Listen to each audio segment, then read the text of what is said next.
പലരും പ്രാർത്ഥിക്കുന്ന സന്ദർഭത്തിൽ സാധാരണ ഉരുവിടുന്ന പല വാക്യങ്ങളുണ്ട്. അതിലൊരു വാക്യമാണ് യെശയ്യാവ് 58 പ്രാരംഭവാക്യം, 59.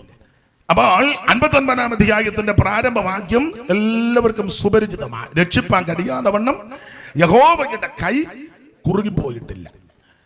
വേദപുസ്തകത്തിലെ പ്രവചന പുസ്തകങ്ങളെ നിങ്ങൾക്കറിയാം, നമുക്ക് പലർക്കും അറിയാം, രണ്ടായിട്ടാണ് തരംതിരിച്ച് പഠിപ്പിക്കുന്നത്.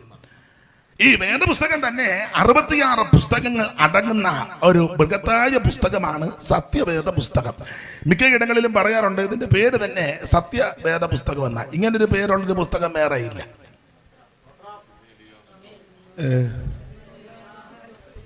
അത് കേട്ടാലെങ്കിലും ഒരു ഇതിന്റെ പേര് തന്നെ ഇതിങ്ങനെ എടുത്തോണ്ട് നടക്കുന്നതല്ലാതെ നോക്കുന്നില്ലെന്നാ തോന്നുന്നത്. ഇതിന്റെ പേരതാ സത്യ.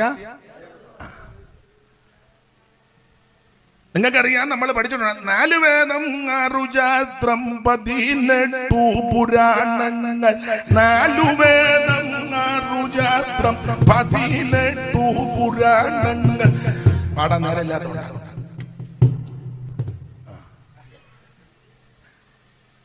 എന്നാൽ ഇതിന് മാത്രമേ സത്യവേദ പുസ്തകം. ഇത് കൈ കിട്ടിയത് തന്നെ വലിയ ഭാഗ്യമാണ്. ഇത് നിന്റെ വീട്ടിൽ വന്നത് കയറിയത് തന്നെ വലിയ ഭാഗ്യമാണ്. എന്റെ ഭാഷയെ പറയാ, ഇത് ചുമന്നുകൊണ്ട് നടക്കുന്നത് തന്നെ വലിയ ഭാഗ്യമാണ്. ഇത് വായിച്ചോണ്ടിരുന്നാൽ പിന്നെയും ഭാഗ്യം കൂടുക.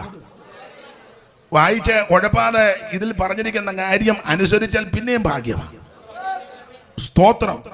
ഈ തിരുവചനത്തിനായിട്ട് ദൈവത്തിന് മഹത്വം. നിൻമുഖകാന്തിയൻ മ്ലാനത നീക്കും, നിൻമുഖകാന്തിയൻ മ്ലാനത നീക്കും, നിൻ മധുരാമൃത വചനം ഇന്നതയാകെ പോകും, നിൻ മധുരാമൃത വചനം അപ്പൊ ഇടയ്ക്കിടയ്ക്ക് ഈ 2 ശീല പാട്ട് പാടും. നമുക്ക് നാളെ കൺവെൻഷൻ ഇല്ല, ഇവരും നമ്മുടെ പരുവത്തിന് നിൽക്കുന്നുണ്ടത്. ഇടയ്ക്കിടയ്ക്ക് സാധാരണ പറയാറുള്ളതാ, പുട്ടിനിടയിൽ നമ്മൾ പീരയിടും, ഇല്ലേ അമ്മേ? എന്തിനാ അമ്മ പറയണം? ആകാരുടെ ഓരോരുത്തർക്ക് ഞാൻ ചോദ്യം തരാം. അമ്മ പറ, പുട്ടുണ്ടാക്കുമ്പോൾ നമ്മൾ തേങ്ങാപ്പീര ഇടുകയല്ലേ? എന്തിനാ? എന്തിനാ അമ്മേ? അമ്മ ഇന്ന് വരെ പുട്ടുണ്ടാക്കിയിട്ടില്ലേ? ഉണ്ട്. എന്നാ അകോതിരി പറ. ഓ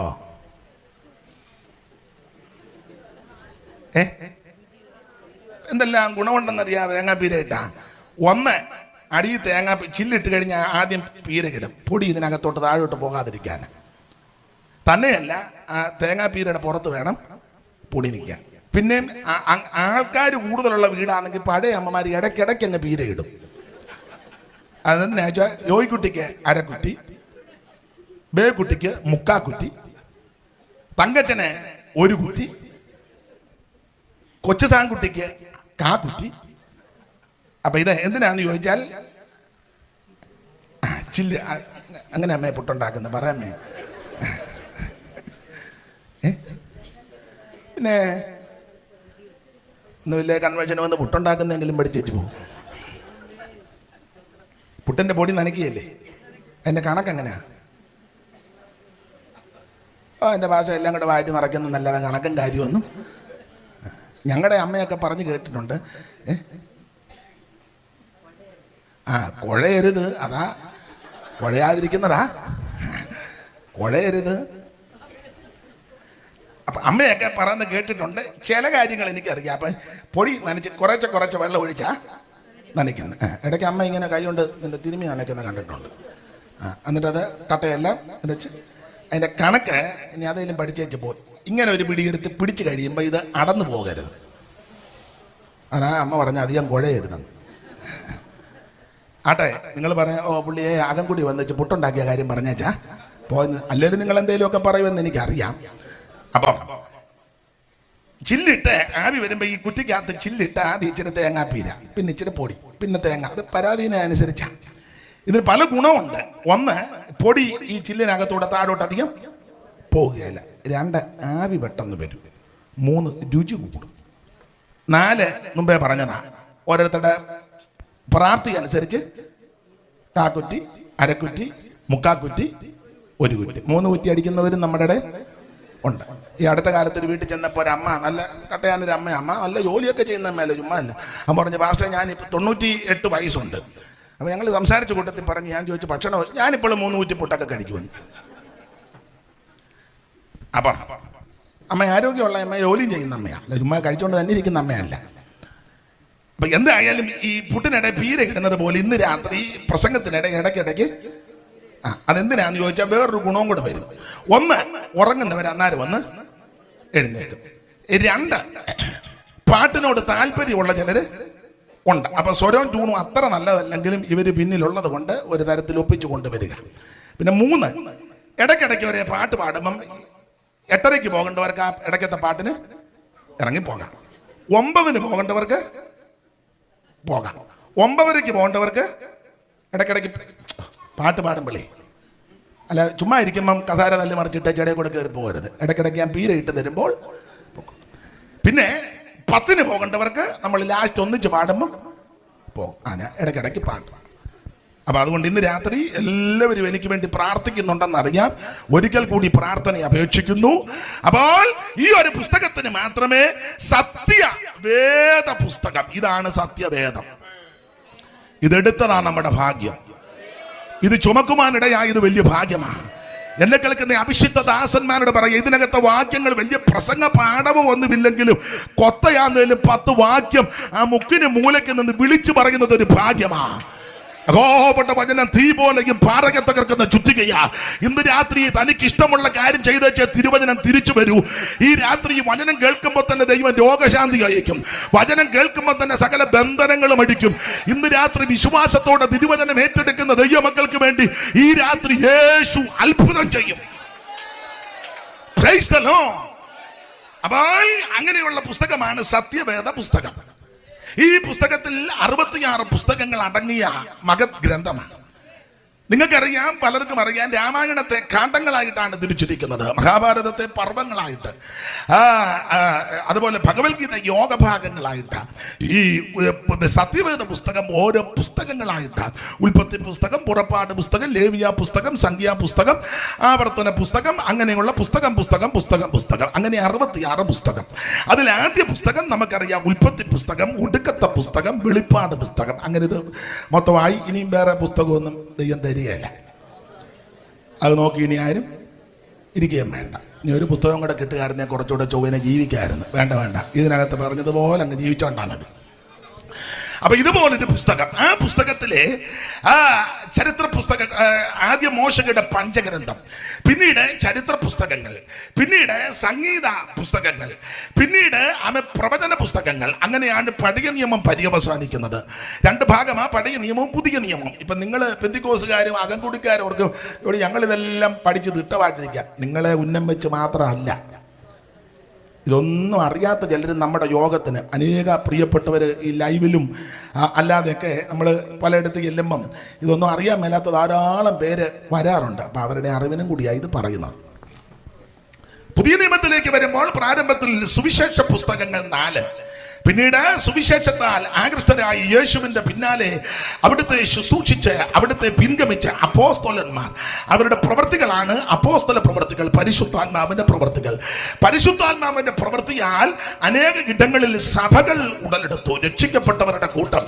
ആ സഭ ഉടലെടുത്ത സഭയെ കർത്താവിന്റെ വരവിനായിട്ട് ഒരുക്കുവാനും ഈ ദുഷ്ടലോകത്തിൽ യേശുവിനോട് ചേർന്ന് നിൽക്കുവാൻ ആമേൻ ഉപദേശങ്ങൾ സ്ഥാപിച്ചു കൊടുത്ത പുസ്തകങ്ങളാണ് ലേഖന പുസ്തകങ്ങൾ.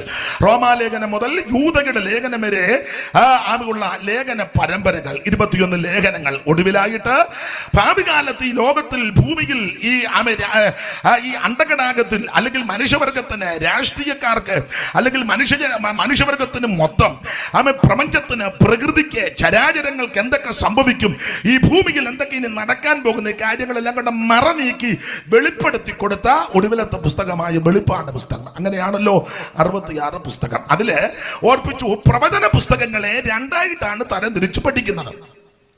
ഒന്ന് വലിയ പ്രവാചകന്മാരും, രണ്ട് ചെറിയ പ്രവാചകന്മാർ. നിങ്ങൾക്കറിയാം, വലിയ പ്രവാചകന്മാരുടെ നിരയിൽപ്പെട്ട വ്യക്തികളാണ് യെശയ്യാവ്, യിരെമ്യാവ്, യെഹെസ്കേൽ, ദാനിയേൽ. ചെറിയ പ്രവാചക ഗണങ്ങളാണ് ഹോശയ്യ മുതൽ മലാക്കി വരെയുള്ളതായ പ്രവാചകന്മാർ. അവരുടെ പേരിനാലെ പുസ്തകം അറിയപ്പെട്ടിരിക്കുന്നു. ഇന്ന് രാത്രി നമ്മൾ വായിച്ചിരിക്കുന്നത് വലിയ പ്രവാചകന്മാരുടെ നിരയിൽപ്പെട്ട യെശയ്യാ പ്രവാചകന്റെ പുസ്തകം 59-ാം അധ്യായത്തിന്റെ പ്രാരംഭ വാക്യമാണ് ഈ രാത്രിയിലെ തിരുവചന ചിന്തയ്ക്ക് അടിസ്ഥാന വാക്യമായിട്ട് വായിച്ചത്. രക്ഷിപ്പാൻ കഴിയാതെ വണ്ണം യഹോവയുടെ കൈ കുറുകിപ്പോയിട്ടില്ല. നിങ്ങൾക്കറിയാം, പലർക്കും അറിയാം, യെശയ്യാ പ്രവാചകന് വേദ പഠിതാക്കൾ കൊടുത്തിരിക്കുന്ന വേറൊരു വിശേഷണ പദം സുവിശേഷ പ്രവാചകൻ. എന്താ ഇദ്ദേഹത്തെ സുവിശേഷ പ്രവാചകൻ എന്ന് പറയാൻ കാര്യം? സാധാരണ പ്രവാചകന്മാർ മിക്കവരും സുവിശേഷം ഒന്നും അല്ല പറയുന്നത്. അമ്മാമ്മ ലണ്ടനിൽ ഇരിക്കുന്നതായിട്ട് കാണുന്നു, അത് സുവിശേഷം അല്ലല്ലോ. അച്ചായൻ കാലിഫോർണിയയിൽ കൂടെ കാച്ചട്ട ഇട്ടുകൊണ്ട് നടക്കുന്നതായിട്ട് അന്നും സുവിശേഷമല്ല. പോകുകയല്ലെന്നോ അങ്ങനെ പോകരുതെന്നോ അല്ല എൻ്റെ വാദം. മോൻ ഒരു 3 നില വീട് പണിത് അതിന്റെ മട്ടുപ്പാവലിൽ അച്ചായനും അമ്മയും വയ്യലും വലിഞ്ഞു കയറുന്നതായിട്ട് കാണുന്നു, അതൊന്നും സുവിശേഷമല്ല. അതൊക്കെ പണിയോ പണിയാതിരിക്കോ എന്ന് എൻ്റെ വിഷയമല്ല. കൊച്ചുമോൻ BMW കാറിൽ ഹരിപ്പാട്ട് കൂടെ കത്തിക്കുന്നതായിട്ട് ആത്മാവ് കത്താതിരിക്കട്ടെ, അതൊന്നും അല്ല സുവിശേഷം. സുവിശേഷം എന്താന്ന് ചോദിച്ചാൽ യേശു ക്രിസ്തു മനുഷ്യവർഗത്തിന്റെ പാപത്തിന്റെ പരിഹാരത്തിന് സ്വർഗ മഹിമകൾ വെടിഞ്ഞ് ഇഹലോകത്തിലേക്ക് ഇറങ്ങി വന്ന നസറയനാകുന്ന യേശു ക്രിസ്തു, അതാ സുവിശേഷം. നമുക്കറിയാം, പൗലോസ് വളരെ സ്പഷ്ടമായിട്ട് പറഞ്ഞു, ദാവീദിന്റെ സന്തതിയായി ജനിച്ച് മരിച്ച് അടക്കപ്പെട്ട് ഉയർത്തെഴുന്നേറ്റ യേശു ക്രിസ്തുവിനെ ഓർത്തുകൊള്ളുകയും അതാകുന്നു ഞങ്ങളുടെ സുവിശേഷം. യേശു ക്രിസ്തു ഒരു വിഭാഗത്തിന്റെ, ഒരു ഗ്രൂപ്പിന്റെ, സംഘടനയുടെ ദൈവമല്ല, അവിടുന്ന് മുഴു ലോകത്തിന്റെയും ദൈവമാണ്. ഏത് കുലത്തിലും നിറത്തിലും നിലവാരത്തിലും മതത്തിലും ഏത് ആചാരത്തിലും അനുഷ്ഠാനത്തിലും പെട്ട വ്യക്തികളാണെങ്കിലും ദൈവത്തിനത് വിഷയമല്ല. യേശു ക്രിസ്തു മുഴു ലോകത്തിന്റെ ദൈവമാണ്. ഏത് വ്യക്തിക്കും ആമ രക്ഷകനായി സ്വീകരിക്കുവാൻ പറ്റിയ ഒരേ ഒരുവനെയുള്ളൂ, യേശു ക്രിസ്തു മാത്രം. ആർക്കും ഏത് സമയത്തും യേശുവിന്റെ അടുക്ക വരാം. യേശു ഇന്ന് വരെ പറഞ്ഞിട്ടില്ല തിങ്കളാഴ്ച മാത്രമേ വരാവുള്ളൂ, തിങ്കളാഴ്ച ഞാൻ ദർശനം തരുവുള്ളൂ, ചൊവ്വാഴ്ചയും വരാം. യേശു ഇന്ന് വരെ പറഞ്ഞിട്ടില്ല പ്രായമുള്ളവർ മാത്രമേ വരാവുള്ളൂ, ചെറുപ്പക്കാരും യേശു പറഞ്ഞിട്ടില്ല. കൊച്ചുങ്ങളാരും ഇങ്ങോട്ട് വന്ന് തൊട്ടേക്കരുത്, യേശു പറഞ്ഞിട്ടില്ല. യേശു അങ്ങോട്ട് കൊച്ചുങ്ങളെ തൊട്ടെന്നുള്ളതാണ്. അപ്പോൾ ആ തൊട്ട് ഞാൻ പിന്നെ വരുന്നുണ്ട്. ഇന്ന വകുപ്പിൽപ്പെട്ടവരെ എൻ്റെ അടുക്ക വരാമോ ഒന്നും യേശു പറഞ്ഞിട്ടില്ല. ആർക്കും ഏത് സമയത്തും യേശുവിൻ്റെ അടുക്ക വരാം. എല്ലാം യേശുവോടു ചെന്ന് ചൊല്ലിടുമ്പോൾ താൻ കേൾക്കും. എല്ലാം യേശുവോടു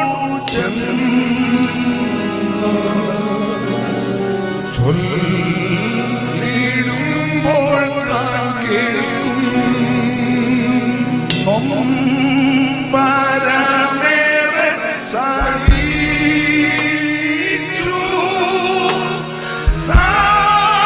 സമാധാനങ്ങൾ നഷ്ടം. എല്ലാം യേശുവോടു ചെന്ന്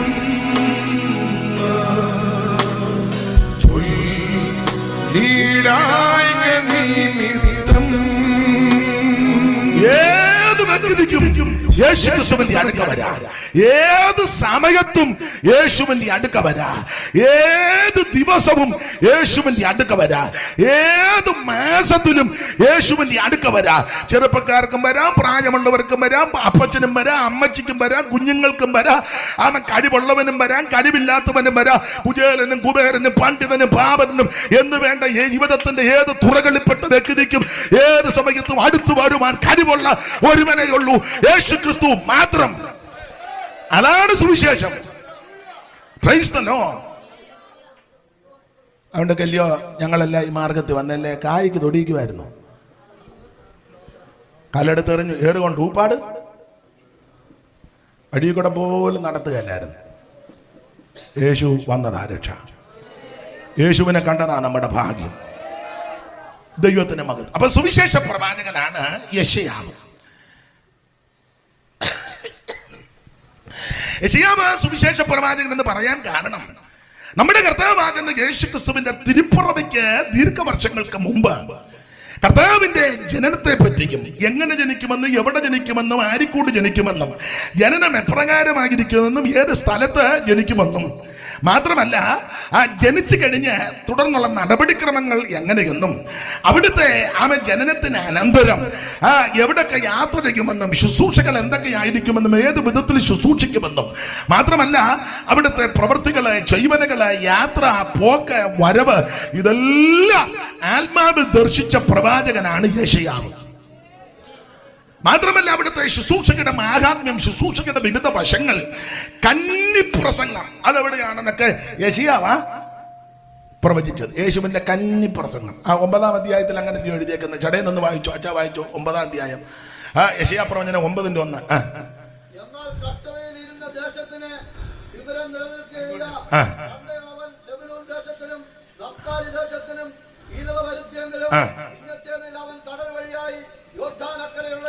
മൈക്കിന് ഒന്നോളിയും കൊടുത്തരാം, മൈക്കിന് ഒന്നോളിയും കൊടുത്തരാം. മൈക്ക് കൂടെ ഒന്ന് വായിച്ചു വെച്ചാ. എന്നാൽ കഷ്ടതയിലിരുന്ന ദേശത്തിന് തിമിരം നിൽക്കുകയില്ല. പണ്ടേ അവൻ സെബൂലൂൻ ദേശത്തിനും നഫ്താലി ദേശത്തിനും ഹീനത വരുത്തിയെങ്കിലും പിന്നത്തേതിൽ അവൻ കടൽ വഴിയായി യോർദാൻ അക്കരെയുള്ള ജാതികളുടെ മണ്ഡലത്തിന് മഹത്വം വരുത്തും. ഇരുട്ടിൽ നടന്ന ജനം വലിയ ഒരു വെളിച്ചം കണ്ടു. അപ്പൊ ശ്രദ്ധിക്കുക, നമ്മുടെ കർത്താവാകുന്ന യേശു ക്രിസ്തുവിന്റെ, എന്റെ ഭാഷ പറഞ്ഞ കന്നിപ്രസംഗം അതെവിടാണെന്ന് ആദ്യം പ്രവചിച്ച ആളായ യെശയ്യാവ്. നമ്മുടെ കർത്താവാകുന്ന യേശു ക്രിസ്തു സ്നാനപ്പെട്ട് പരിശുദ്ധാത്മാവ് പ്രാവെന്ന രൂപത്തിൽ ഇറങ്ങി സ്വർഗം തുറന്നൊരു സാക്ഷ്യം പറഞ്ഞു, ഇവൻ എന്റെ പ്രിയപുത്രൻ, ഇവന് ഞാൻ പ്രസാദിച്ചിരിക്കുന്നു. അതെല്ലാം കേട്ട് ഒടുവിൽ പിശാചനാൽ പരീക്ഷിക്കപ്പെടുവാൻ നമ്മുടെ കർത്താവിനെ ആത്മാവ് മരുഭൂമിയിലേക്ക് നടത്തി. ആ പരീക്ഷകളിൽ യേശു ജയിച്ചു. വിവിധ പരീക്ഷകൾ വന്നതിനെല്ലാം യേശു ജയിച്ച് മുമ്പോട്ട് വന്ന് ആദ്യത്തെ പ്രസംഗം നഫ്താലിയുടെ ശെബൂലൂന്റെ ആ തീരത്ത വായിച്ച് മത്തായി സുവിശേഷം 24-ാം അധ്യായത്തിന്റെ 14 മുതൽ ഒന്ന് വായിച്ചാണ്ട്.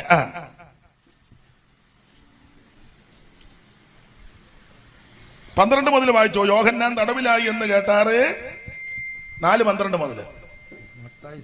മത്തായി സുവിശേഷം 4-ാം അധ്യായത്തിന്റെ 12 മുതൽ വായിച്ചു. യോഹന്നാൻ തടവിലായി എന്ന് കേട്ടാറേ അവൻ ഗലീലായിക്ക് വാങ്ങിപ്പോയി. നസറത്ത് വിട്ട് സെബൂലൂന്റെയും നഫ്താലിയുടെയും അതിരുകളിൽ കടൽക്കരയുള്ള കഫർനഹൂമിൽ ചെന്ന് പാർത്തു. സൂക്ഷം കഫർനഹൂമിലോട്ട് വന്ന് നഫ്താലിയുടെയും സെബൂലൂന്റെ അതിരുകളിൽപ്പെട്ട കഫർനഹൂമിലേക്ക് യേശു വന്നു. വായിച്ചു. സെബൂലൂൻ ദേശവും നഫ്താലി ദേശവും കടൽക്കരയിലും യോർദാൻ അക്കരയുമുള്ള നാടും ജാതികളുടെ ഗലീലയും ഇങ്ങനെ ഇരുട്ടിലിരിക്കുന്ന ജനം വലിയൊരു വെളിച്ചം കണ്ടു. മരണത്തിന്റെ ദേശത്തിലും നിഴലിലും ഇരിക്കുന്നവർക്ക് പ്രകാശം ഉദിച്ചു എന്ന് യെശയ്യാ പ്രവാചകൻ മുഖാന്തരം. അപ്പോൾ ശ്രദ്ധിക്കുക, എന്ന് യെശയ്യാ പ്രവാചകൻ മുഖാന്തരം അരുളി ചെയ്തത് നിവർത്തിയാകുവാൻ ഇടവന്നു. അങ്ങനെ നിവർത്തിയായി. അപ്പോൾ കർത്താവാകുന്ന യേശു ക്രിസ്തുവിന്റെ തിരുപ്പിറവിക്ക് 1700 കൊല്ലം മുമ്പ് യെശയ്യാവ് ആത്മാവിൽ ദർശിച്ച് കണ്ടു യേശുവിന്റെ ആദ്യത്തെ കന്നിപ്രസംഗം. അത് സെബൂലൂന്റെ നഫ്താലിയുടെ അതിരുകളിൽ ചെന്ന് ഇരുട്ടിലിരിക്കുന്ന ജനം വലിയൊരു വെളിച്ചം കാണും. സാക്ഷാൽ വെളിച്ചം യേശുവാണ്, ദിവ്യ വെളിച്ചമാ ക്രിസ്തു. അതുകൊണ്ട് യേശുവിന് ആരും വെട്ടം കൊണ്ട് കാണിക്കുമെന്നും വേണ്ട, യേശു ആ വെളിച്ചം. യേശു നമുക്ക് വെട്ടം തരുന്നയാളാണ്. യേശു ഇരുട്ടത്തിരിക്കുക, എന്നാ ഒരു തിരി ഇരിക്കട്ടെ. യേശുവിന് തിരി വെക്കരുതേ, സ്തോത്രം. യേശുവിന് ഒരു തിരി വെക്കണ്ട, യേശു വെളിച്ചമാണ്, ദൈവത്തിന്റെ മകത്വം. അപ്പൊ ഇരുട്ടിലിരുന്ന ജനം ഇപ്പം പുള്ളിക്ക് നെവരെ ഇരിക്കാൻ മേലല്ലോ, അത് ഒപ്പിച്ചേച്ച് പോയി ചൂടെ മുന്നോട്ട്.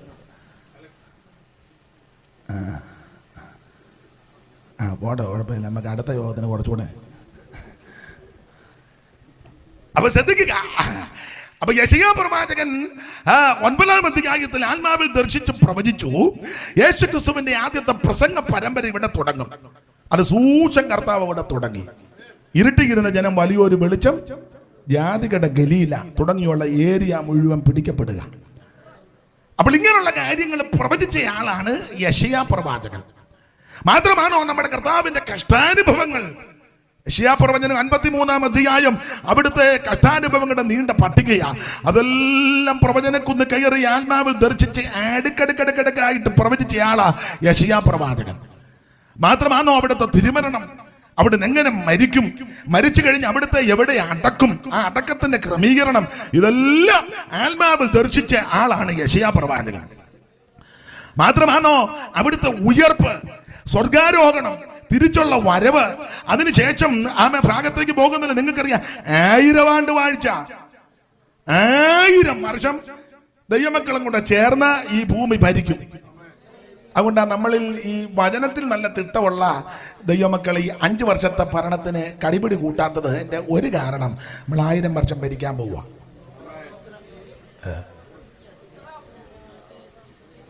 ആരോട് പറയാം? സ്തോത്രം. 1000 മത്സരങ്ങൾ ഭൂമിയെ, 1000 മത്സരങ്ങൾ ഭൂമിയെ അതിലടച്ചു, അതിലടച്ചു മുദ്രവയ്ക്കും ക്രിസ്തുവേ ബേഥലഹേം പട്ടണത്തിൽ യാതനേ, ബേഥലഹേം പട്ടണത്തിൽ യാതനേ.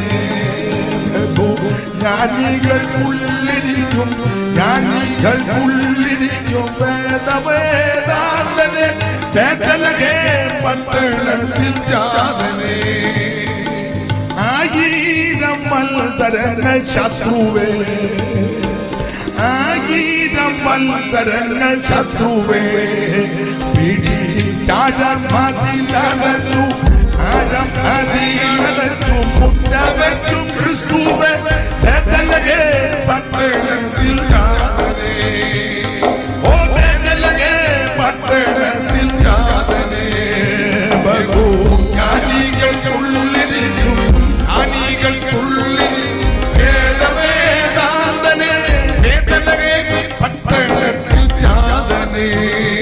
അപ്പൊ ശ്രദ്ധിക്കുക, 1000 കൊല്ലം ഈ ഭൂമിയിൽ ഒരു ഭരണമാണ്.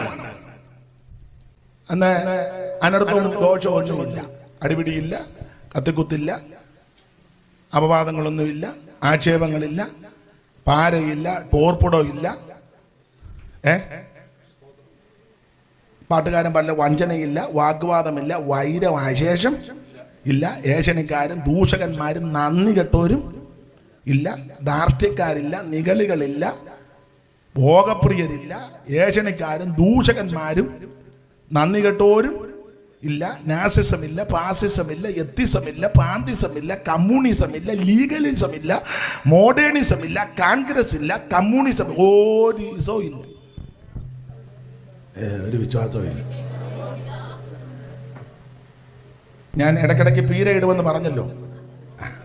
വേട്ടമല്ല പണ്ടൊരു പാട്ട് പാടി, ഇസങ്ങളി പാരില്ല ഈശനി പാരിടം ഭരിച്ചിടുമ്പോൾ, ഇസങ്ങളി പാരില്ല ഈശനി പാരിടം ഭരിച്ചിടുമ്പോൾ, ഇസങ്ങളി പാരില്ല ഈശനി പാരിടം ഭരിച്ചിടുമ്പോൾ, അന്ന് മുതലാളി തൊഴിലാളി പണ്ഡിതർ പാമരർ ദരിദ്രരും എങ്ങുമില്ല, അന്ന് മുതലാളി തൊഴിലാളി പണ്ഡിതർ പാമരർ ദരിദ്രരും എങ്ങുമില്ല, ഏവരും സ്വൈര്യമായി വാഴുന്ന കാലമി ശാലമിൻ അനുഭവമാണ്, ഏവരും സ്വൈര്യമായി വാഴുന്ന കാലം ശാലമിൻ അനുഭവം. അപ്പൊ യാതൊരു അക്രമങ്ങളും അനീതികളും ഒരു പ്രശ്നവും ഇല്ല. 1000 ആണ്ട് വാഴ്ച, 1000 ആണ്ട് വാഴ്ച ഒരു പ്രശ്നവും ഇല്ല. അതിനെ പ്രശ്നമൊന്നും ഇല്ലാത്ത അമ്മ പറയാമേ. അമ്മ ഓർക്കും ദൈവമേ ഗ്രഹപ്പഴയ്ക്ക് ഫ്രണ്ട് കയറി അല്ല എൻ്റെ അമ്മയുടെ അമ്മയെ പോലെ അങ്ങ് കരുതുക. എനിക്ക് വേണ്ടി പ്രാർത്ഥിച്ചോണേ. സ്തോത്രം. 1000 ആണ്ട് വാഴ്ചയിൽ ഇവിടെ യാതൊരു ദോഷവും ഇല്ലെന്ന്. കാരണം മോള് പറ ശൂശു എന്ന് വെക്കാതെ ഉറക്കം പറ. അതാ മിടുക്കി. എത്രയില്ല പഠിക്കുന്നത്? കാര്യങ്ങളൊക്കെ അറിയാമല്ലോ. ദൈവം അനുഗ്രഹിക്കട്ടെ. അതാ അതിൻ്റെ ആൻസർ. ഈ നാശക്കൊള്ളിയല്ല ഒപ്പിക്കുന്നവനെ പിടിച്ച് ബന്ധിച്ച് വെച്ചേക്കുക. 1000 ആണ്ടേക്ക് അനങ്ങി പോകരുതെന്ന് പറഞ്ഞ്. അപ്പോൾ ഇവിടെ നല്ല ഭരണമാണ്. പിന്നെയും പാട്ട് വരുന്നു. അല്ല, ഈ പാട്ടിനകത്തെല്ലാം മെസ്സേജാണ്. അത് ബോധമുള്ളവർക്കറിയാം. വാളുകുന്തങ്ങൾക്കില്ല വൈദ്യം കോഴുകളാക്കി ചാലു പോക്കാനാകുമായവ. 1000 ആണ്ട് വാഴ്ച. ആ വാളുകുന്തങ്ങൾക്കില്ല വൈദ്യം കോഴുകളാക്കി ചാലു പോക്കാനാകുമായവ. 4 ദിക്കും സമാധാനം ചാലവേ പാരം നിരിക്കും. 4 ദിക്കും സമാധാനം ചാലവേ വാളടുക്കയില്ലാരുമേ ചേലുകടില്ലൊന്നിനുമേ. വാളടുക്കയില്ലാരുമേ ചേലുകടില്ലൊന്നിനുമേ. മോദമാതി മോദം മോദം ഹേ വാഴ്ത്തകാലം സാദരമാണ്. ഓ മോദം ആദി മോദം മോദം ഹേ വാഴ്ത്തകാലം സാദരം. അപ്പൊ ചുരുക്കി പറഞ്ഞാൽ 1000 ആണ്ട് വാഴ്ചയിൽ മറ്റ് പ്രശ്നകലുഷിതമായ യാതൊരു ക്രമക്കേടുമില്ല. ആ 1000 ആണ്ട് വാഴ്ചയെ പറ്റിയും ആത്മാവിൽ കണ്ട് പ്രവചിച്ച ആളാണ് യെശയ്യാ പ്രവാചകൻ. ചുരുക്കി പറഞ്ഞാൽ നിത്യത, ആ കാര്യവും യെശയ്യാവ് സൂചിപ്പിച്ചിട്ടുണ്ട്. ചുരുക്കി പറഞ്ഞാൽ യേശു ക്രിസ്തുവിന്റെ തിരുപ്പിറവി, അവിടുത്തെ തിരുജനനം, അവിടുത്തെ ഭക്ഷണക്രമം, അവിടുത്തെ യാത്ര, അവിടുത്തെ ശുശ്രൂഷ, അവിടുത്തെ ശുശ്രൂഷയുടെ വിധങ്ങൾ, അവിടുത്തെ കഷ്ടാനുഭവങ്ങൾ, അവിടുത്തെ തിരുമരണം, അവിടുത്തെ അടക്കം, അവിടുത്തെ ഉയർപ്പ്, അവിടുത്തെ സ്വർഗാരോഹണം ചെയ്തത്, തിരിച്ചുള്ള വരവ്, അവൻ 1000 ആണ്ട് വാഴ്ച എന്ന് വേണ്ട മുഴുവൻ അടുക്കടുക്കടുക്കായി പ്രവചിച്ച പ്രവാചകനാണ് യെശയ്യാവ്. അതുകൊണ്ടാണ് വേദപണ്ഡിതാക്കൾ ഇദ്ദേഹത്തിന് സുവിശേഷ പ്രവാചകൻ എന്ന് പേര് കൊടുത്തിരിക്കുന്നത്. Price the Lord. സുവിശേഷം എന്ന് പറഞ്ഞാൽ യേശു ക്രിസ്തു ഏത് മനുഷ്യനെയും രക്ഷിക്കുന്ന മാർഗമാണ് സുവിശേഷം. മറ്റൊരുത്തനിലും രക്ഷയില്ല. നാം രക്ഷിക്കപ്പെടുവാൻ ആകാശത്തിന് കീഴിൽ മനുഷ്യരുടെ ഇടയിൽ നൽകപ്പെട്ട ഒരേ ഒരു നാമം, ഒരേ ഒരു മാർഗം യേശു ക്രിസ്തു മാത്രം. അതെ, ഞാൻ അധികം വിവരിക്കുന്നില്ല, സമയത്തെ ഞാൻ ഭയപ്പെടുന്നു. പാട്ടിന്റെ ശീല് പാടുമ്പോൾ ഓരോരുത്തർ പോകുന്നതായിട്ടും കാണുന്നു. അതിനാ പാട്ട് ഞാൻ തുടക്കത്തിലേ പറഞ്ഞല്ലോ. അപ്പൊ ശ്രദ്ധിച്ചേ, ഇന്ന് രാത്രി വായിച്ച തിരുവചനത്തിനോടുള്ള ബന്ധത്തിൽ ചില കാര്യങ്ങൾ ചിന്തിക്കാം. അങ്ങനെ യെശയ്യാ പ്രവാചകൻ പ്രവചിച്ചു വന്ന് 59-ാം അധ്യായത്തിൽ പറയുകയാ, രക്ഷിപ്പാൻ കഴിയാതവണ്ണം യഹോവയുടെ കൈ കുറുകിപ്പോയിട്ടില്ല. ഇന്ന് രാത്രി ഒരല്പസമയം നമ്മൾ ചിന്തിക്കാൻ പോകുന്നത്, കൃത്യം 10 മണിക്ക് യോഗം നിർത്തും. അങ്ങനെ അവിടെ പറഞ്ഞിരിക്കുന്നത്. ചിലപ്പോൾ 2 മിനിറ്റ് മുമ്പേ നിർത്താനായിരിക്കും സാധ്യത. അപ്പം ഇടയ്ക്ക് പാട്ട് പാടും. അന്നേരം അത്യാവശ്യമുള്ളവർ പൊക്കോണം. അപ്പോൾ എനിക്ക് മനസ്സിലാകും അത്യാവശ്യക്കാരനാ പോകുന്നെന്ന്. അപ്പോൾ അത് നിങ്ങൾ സഹകരിച്ചോണം. ഇച്ചിരി നേരത്തെ നിർത്താൻ നോക്കാം, നടത്തിപ്പുകാരെ അനുസരിക്കണമല്ലോ. അപ്പോൾ ശ്രദ്ധിക്കുക, രക്ഷിപ്പാൻ കഴിയാതവണ്ണം യഹോവയുടെ കൈ കുറുകിപ്പോയിട്ടില്ല. ദൈവത്തിന്റെ മഹത്വം. ഇന്ന് രാത്രി ഓർപ്പിക്കട്ടെ, നമ്മുടെ എല്ലാവരുടെയും പ്രാർത്ഥന കർത്താവിന്റെ കൈ നമുക്ക് അനുകൂലമാകണമെന്ന്. അനുകൂലമാകണം. യെശയ്യാ പ്രവചനം 58-ാം അധ്യായം ദൈവമക്കൾക്ക് പരിചിതമായ ഒരു അധ്യായമാണ്. സാധാരണ ഉപവാസ പ്രാർത്ഥനകളിലെല്ലാം അതിൽ നിന്ന് 2 വാക്യം ഉരുവിടുകയും ഒക്കുന്നെങ്കിൽ അതിൽ നിന്നൊരു വാക്യം എടുത്ത് ഇപ്പൊ അങ്ങനെ ഇന്നാളെടുത്തും പറഞ്ഞ് പ്രസംഗിക്കുന്നല്ല പറഞ്ഞ് പാസ്റ്റ് 58 ഒരു കീച്ച് കീച്ചാൻ, ശുശ്രൂഷിക്കാനല്ല പറഞ്ഞ് പാസ്റ്റ് 58 എടുത്ത് ഒരു കീച്ച്. പിള്ളേരുടെ ഭാഷയാണ് അത്, ശുശ്രൂഷയ്ക്ക് കൊള്ളുകയല്ലേ. അപ്പൊ എന്തായാലും ഈ ഉപവാസ പ്രാർത്ഥനകളിൽ 58-ാം അധ്യായം യെശയ്യാവ് അതിലെ വാക്യങ്ങൾ ഉരുവിടാറുണ്ട്, ഉരുവിട്ട് പ്രാർത്ഥിക്കാറുണ്ട്. ദൈവദാസന്മാർ അതിൽ നിന്ന് ശുശ്രൂഷിക്കാറുണ്ട്. കാരണം വ്യവസ്ഥ പ്രകാരമുള്ള ഉപവാസവും വ്യവസ്ഥ തെറ്റിയുള്ള ഉപവാസവും രണ്ടും 58-ലുണ്ട്. വിവരിക്കുന്നത് നമ്മുടെ വിഷയമല്ല. വ്യവസ്ഥ തെറ്റിയുള്ള ഉപവാസവും വ്യവസ്ഥ പ്രകാരമുള്ള ഉപവാസവും. അന്യായ ബന്ധനങ്ങളെ അടിച്ച് നുഖത്തിന്റെ അമിക്കീറുകളെ തകർത്ത് പീഡിതരെ സ്വതന്ത്രരായിട്ട് വിട്ടയച്ച് വിശക്കുന്നവന് ആഹാരം അപ്പം നുറുക്കി കൊടുക്കണം, നഗ്നനെ കണ്ടാൽ അവനെ ഉടുപ്പിക്കണം. ഇങ്ങനൊക്കെ ക്രമീകരണമായി നൽകി ചെയ്താൽ അവൻ നിന്റെ കേട് പോക്കുന്നവൻ എന്ന പേരും തരും. നിന്റെ അന്ധകാരത്തെ പ്രകാശപൂരിതമാക്കും. നിന്റെ നീതി നിനക്ക് മുമ്പായിട്ട് നടക്കും. നിനക്കൊരു ദോഷവും വരികയില്ല. കടത്തി പറയാം, നിന്റെ സന്തതിക്കും ദോഷം വരികയില്ല. അതാണ് 58-ാം അധ്യായത്തിലെ വ്യവസ്ഥ പ്രകാരമുള്ള ഉപവാസം. അങ്ങനെ 58-ൽ ഉപവാസത്തിന്റെ വ്യവസ്ഥ പറഞ്ഞേച്ച് 59-ന്റെ പ്രാരംഭത്തിൽ പറയുക, രക്ഷിപ്പാൻ കഴിയാതെ വണ്ണം യഹോവയുടെ കൈ കുറുകിപ്പോയിട്ടില്ല. ഇനി എന്റെ ശൈലി പറയുക, കേൾക്കുന്ന ദൈവമക്കളോട് പറയട്ടെ, 58-ാം അധ്യായത്തിലെ വ്യവസ്ഥ പ്രകാരം ഉപവസിച്ച് പ്രാർത്ഥിച്ച് ദൈവസന്നിധിയിൽ ജാഗരിക്കുന്ന ദൈവമക്കളോട് പറയുക, 58-ലെ വ്യവസ്ഥ പ്രകാരം ഉപവസിച്ച് പ്രാർത്ഥിക്കുന്ന നീ പ്രാർത്ഥിക്കുന്ന ദിനങ്ങളിൽ, ആഴ്ചകളിൽ, മാസങ്ങളിൽ, ആണ്ടുകളിൽ ഒരു വിടുതൽ കണ്ടില്ലല്ലോ എന്നോർത്ത് നിരാശപ്പെട്ടു പോകരുത്. നിന്റെ ദൈവത്തിന്റെ കൈ കുറുകിപ്പോയിട്ടില്ല. Price the Lord.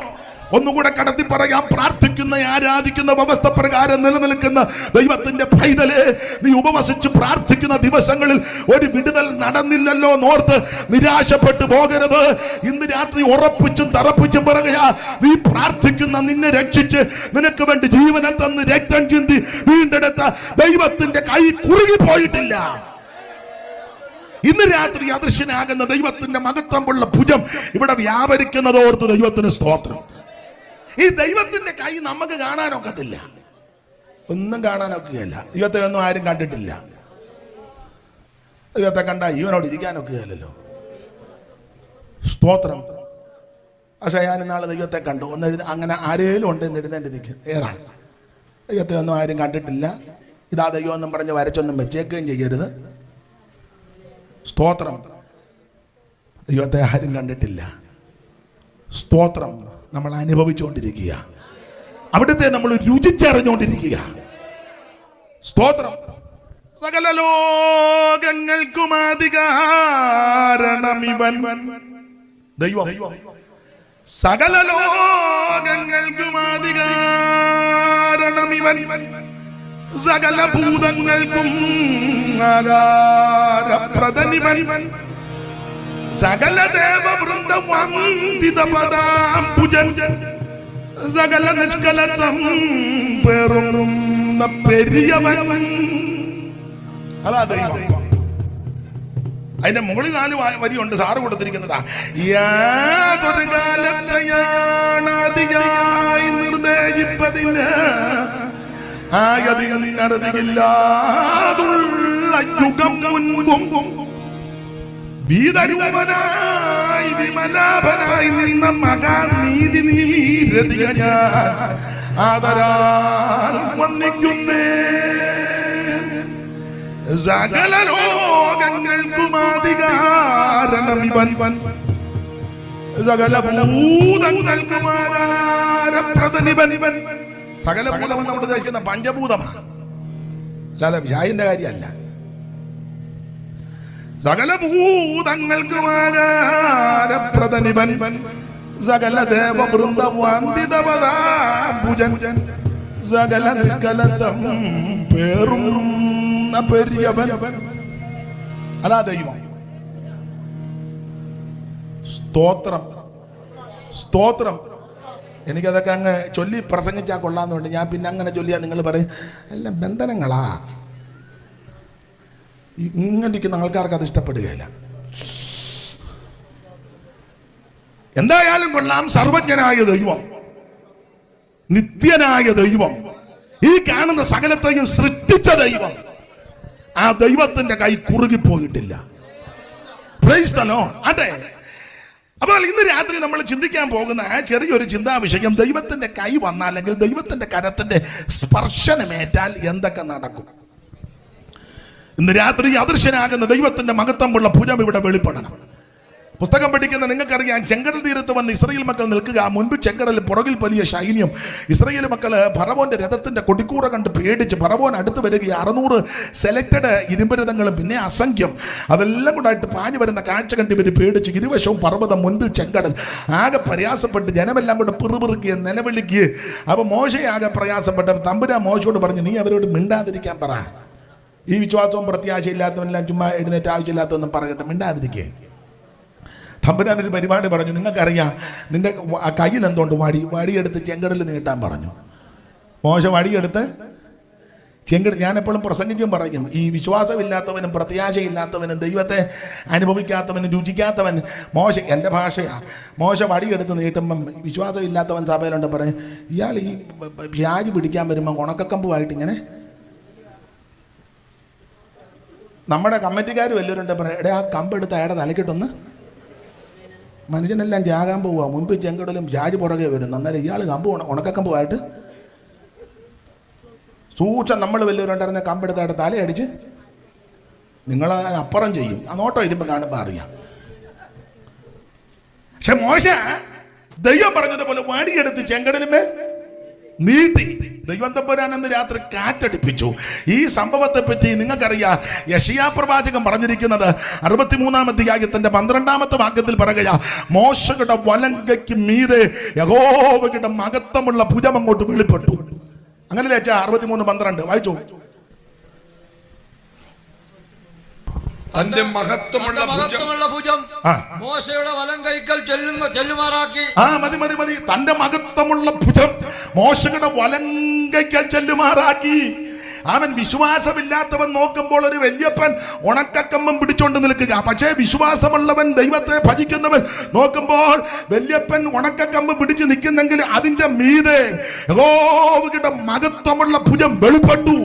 ഇന്ന് രാത്രി എന്നെ കേൾക്കുന്ന ദൈവമക്കളോട് പറയാ, നീ ഒറ്റയ്ക്കായിരിക്കും നിന്റെ വീട്ടിൽ കൈപൊക്കി പ്രാർത്ഥിക്കുന്നത്. നീ ഒറ്റയ്ക്കല്ല, നിന്റെ കൈയുടെ മീതെ യഹോവയുടെ മഹത്വമുള്ള ഭുജമുണ്ട്.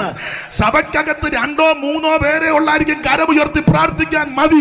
ആ 2-3 പേരുടെ കരത്തിന് മീതെ യഹോവയുടെ മഹത്വമുള്ള ഭുജമുണ്ട്. ദേശം വിടുവിക്കപ്പെടുവാൻ അവിടെ ഇടങ്ങളിലിരുന്ന് 1-2 പേര് കരമുയർത്തി ജാഗരിക്കും. നിരാശപ്പെട്ടു പോകരുത്.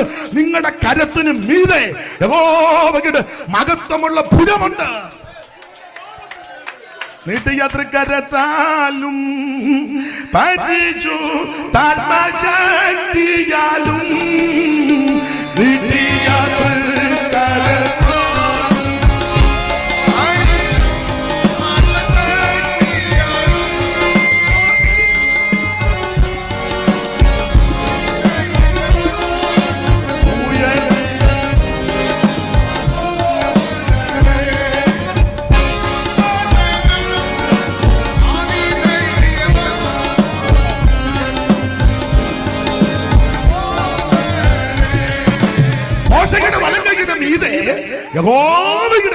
മഹത്വമുള്ള ഭുജം.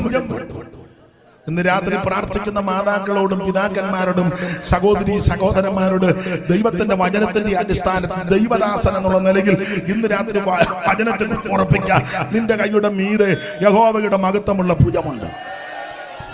രക്ഷിപ്പാൻ കഴിയാതെ യഹോവയുടെ കൈ കുറുകിപ്പോയിട്ടില്ല.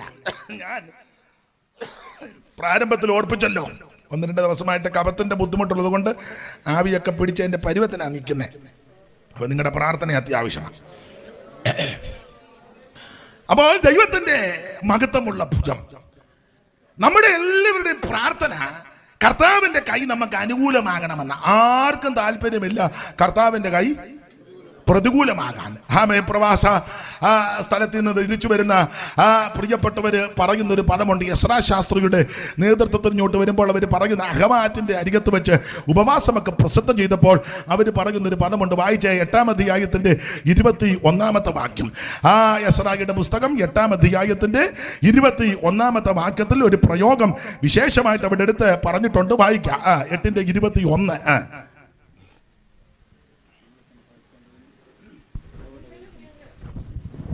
അനന്തരം ഞങ്ങൾ ഞങ്ങളുടെ ദൈവത്തിന്റെ സന്നിധിയിൽ ഞങ്ങളെ തന്നെ താഴ്ത്തേണ്ടതിനും ഞങ്ങൾക്കും ഞങ്ങളുടെ കുഞ്ഞുകുട്ടികൾക്കും ഞങ്ങളുടെ സകല സമ്പത്തിനു വേണ്ടി ശുഭയാത്ര അവനോട് യാചിക്കേണ്ടതിനും ഞാൻ അവിടെ അഹവാറ്റിനരികത്ത് വെച്ച് ഒരു ഉപവാസം പ്രസിദ്ധപ്പെടുത്തി. അടുത്ത വാക്യം. ഞങ്ങളുടെ ദൈവത്തിന്റെ കൈ, ഞങ്ങളുടെ ദൈവത്തിന്റെ കൈ അവനെ അന്വേഷിക്കുന്ന ഏവർക്കും അനുകൂലമായും അവനെ ഉപേക്ഷിക്കുന്ന ഏവർക്കും പ്രതികൂലമായും. ഇതാണ് കരത്തിന്റെ വിശേഷത. ദൈവത്തെ അന്വേഷിക്കുന്നവർക്കെല്ലാം ഈ കൈ അനുകൂലമാണ്. ദൈവത്തെ അന്വേഷിക്കുന്ന ബുദ്ധിമാനുണ്ടോന്ന് ദൈവം സ്വർഗത്തിൽ നിന്ന് നോക്കിക്കൊണ്ടിരിക്കുക. ഇന്ന് രാത്രി ദൈവത്തെ സേവിക്ക്, ദൈവത്തെ ഭജിക്ക്, ദൈവത്തെ ആരാധിക്ക്, ദൈവസന്നിധി സമർപ്പിക്ക്. അവൻ സത്യദൈവവും നിത്യദൈവവും ഏകദൈവവും സാക്ഷാൽ ദൈവമാകുന്ന യേശുക്രിസ്തുവിന്റെ സന്നിധിയിൽ സമർപ്പിക്ക്. അവിടുത്തെ കൈ നിനക്ക് അനുകൂലമാണ്. ദൈവം അനുകൂലമെങ്കിൽ നമുക്ക് പ്രതികൂലം ആരെന്നാ? അതൊരു ചോദ്യചിഹ്നമിട്ട ആരുമില്ല. പ്രതികൂലം ദൈവം അനുകൂലമാണ്. അപ്പോൾ അന്വേഷിക്കുന്ന ഏവർക്കും അവിടുത്തെ കരം അനുകൂലമാണ്. എന്നാൽ അവിടുത്തെ ഉപേക്ഷിക്കുന്ന, ത്യജിക്കുന്ന, തള്ളിക്കളയുന്നവർക്ക് ഈ കൈ പ്രതികൂലമായിട്ട് വരും. ഇന്ന് രാത്രി എന്നെ കേൾക്കുന്ന ആർക്കും ഈ കരം പ്രതികൂലമാകരുത്. ഇവിടെ കൂടപ്പെട്ടവർക്കും കേൾക്കുന്നവർക്കെല്ലാം അവിടുത്തെ തിരുക്കരം അനുകൂലമായിട്ടിരിക്കട്ടെ. എന്താ അവിടുത്തെ കരത്തിന്റെ പ്രത്യേകത? ആ പ്രത്യേകതയെ പറ്റി അലങ്കാര ഭാഷയിലെ ഉപമകളും ഉപമാനങ്ങളും ഒക്കെ ആയിട്ടാ ഉത്തമഗീതത്തിലെ പല വാക്യങ്ങൾ. അതങ്ങനെ വ്യാഖ്യാനിച്ച് പഠിക്കുന്നതാണ് കുറച്ചുകൂടെ നല്ലത്. അപ്പോൾ ആ കർത്താവാകുന്ന യേശുക്രിസ്തുവിന്റെ അംഗപ്രത്യംഗ വർണ്ണന വ്യാഖ്യാനിക്കുമ്പോൾ വ്യാഖ്യാന ശാസ്ത്രം ആ വിധത്തിലാണ് കൊണ്ടുവന്ന് പഠിപ്പിക്കുന്നത്. അപ്പോൾ ഉത്തമഗീതങ്ങളുടെ പുസ്തകം 5-ാം അധ്യായത്തിന്റെ 14-ാമത്തെ വാക്യത്തിൽ അവിടുത്തെ കരത്തിന്റെ വിശേഷതയെ പറ്റി ഒരു പ്രയോഗമുണ്ട്. വായിച്ചേ. നിങ്ങൾ ആരെയും ചടികടാന്ന് വാക്യം വന്ന് വായിച്ചു തരികയാണെങ്കിൽ വലിയ ഉപകാരമായിരിക്കും. അച്ചായൻ അവിടെ വെളിച്ചത്തിന്റെ അല്പം ബുദ്ധിമുട്ടുണ്ടെന്ന് എനിക്കറിയാം. 5:14 വലത്ത് വശത്തെ മേളിലാമേ. അവന്റെ കൈകൾ ഗോമേതകം പതിച്ചിരിക്കുന്ന സ്വർണ്ണനാളങ്ങൾ. മതി. ഈ ഉത്തമഗീതങ്ങളുടെ പുസ്തകം 5-ാം അധ്യായം ആമൻ ഒറ്റപ്പാക്കിൽ പറഞ്ഞാൽ ഇടയച്ചെറുക്കനാകുന്ന, ആ പ്രേമസ്വരൂപനാകുന്ന, ആ മണവാളനാകുന്ന ഇടയച്ചെറുക്കനാകുന്ന ആ ഇടയച്ചെറുക്കന്റെ അംഗപ്രത്യംഗ വർണ്ണനയാണ്. അത് യേശുക്രിസ്തുവിന് നിഴലായിട്ട് നിൽക്കുക. 5-ാം അധ്യായത്തിന്റെ 10 മുതൽ വായിച്ചേ. അത് വളരെ കൃത്യമായിട്ട് എഴുതിയിട്ടുണ്ടല്ലോ. വായിച്ചേ. അമ്മാമ്മയ്ക്ക് ആ മൈക്കൊന്ന് ചായച്ചു കൊടുത്തേര്.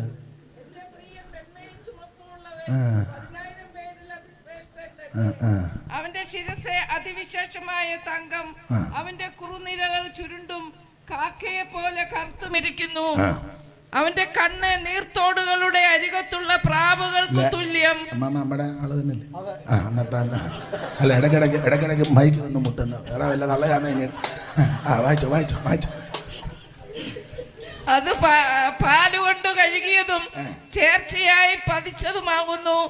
അവന്റെ കവിൾ സുഗന്ധ സസ്യങ്ങളുടെ തടവും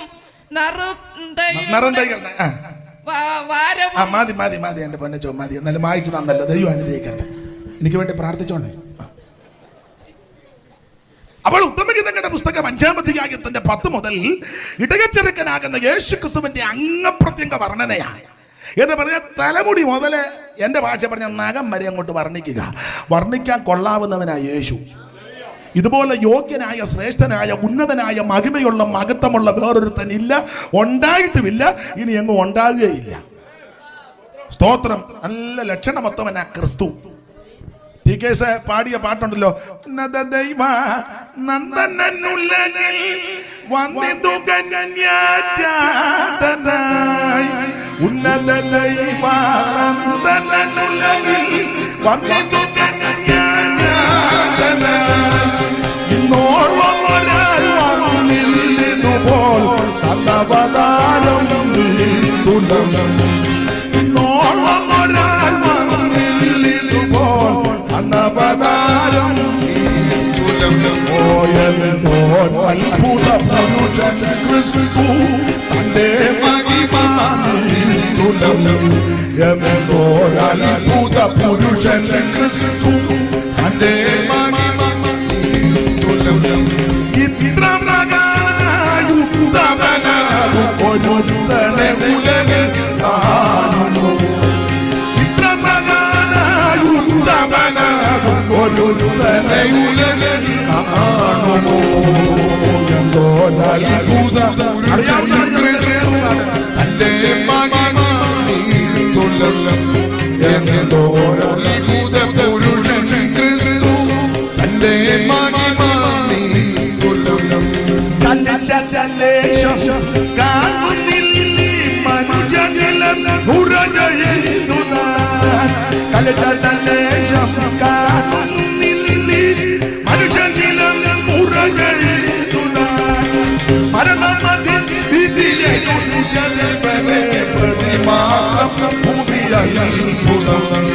മരണമതിൽ വിധിയെഴുതിയവനെ പ്രതിമാത്രം ഭൂമിയായി അത്ഭുതം. എന്തോരത്ഭുത പുരുഷൻ ക്രിസ്തു തന്റെ മഹിമ നീ കൊല്ലും. എന്തോരത്ഭുത പുരുഷൻ ക്രിസ്തു തന്റെ മഹിമ നീ കൊല്ലും. കരമുയർത്തി കർത്താവിന് മഹത്വം കൊടുക്കുക. ഇതുപോലെ ശ്രേഷ്ഠനായ, യോഗ്യനായ, ഉന്നതനായ, മഹിമയുള്ള, മഹത്വമുള്ള, പാപം ചെയ്യാത്ത, പാപമില്ലാത്ത, പാപമേശാത്ത പരമവിശുദ്ധൻ വേറെ ആരും ഉണ്ടായിട്ടില്ല, ഇനി ഉണ്ടാകത്തുമില്ല. അവൻ TKS വേറൊരു പാട്ടി പറഞ്ഞിട്ടുണ്ട്, അവനൊപ്പം പറയാൻ ഒരാളുമില്ല, അവനെ പോലെ ആരാധ്യൻ വേറെ ആരുമില്ല. അവനെ ശരണമാക്കിയാലാണ് നമ്മുടെ ഭാഗ്യം. നീ യേശു ക്രിസ്തുവിനെ ആരാധിക്കുന്നതാ നിന്റെ ഭാഗ്യം. നീ യേശു ക്രിസ്തുവിനെ രക്ഷിതാവായി സ്വീകരിച്ചതാ നിന്റെ ഭാഗ്യം. ക്രിസ്തു ഈ ഭവനത്തിന്റെ നായകനായതാ നിന്റെ കുടുംബത്തിന്റെ രക്ഷ. Praise the Lord. ഇതുപോലെ ശ്രേഷ്ഠൻ അട്ടെ. സബ്ജക്റ്റ് അതല്ലാത്തത് കൊണ്ട് അധികം നിൽക്കുന്നില്ല. അപ്പോൾ ഉത്തമഗീതങ്ങളുടെ പുസ്തകം 5-ാമത്തെ അധ്യായത്തിൽ ആ ഇടയച്ചെറുക്കന്റെ അംഗപ്രത്യംഗ വർണ്ണനയാ. 10-ാം വാക്യം മുതൽ. അമ്മാമേ 10-ാം വാക്യം ഒന്നുകൂടെ വായിച്ചു.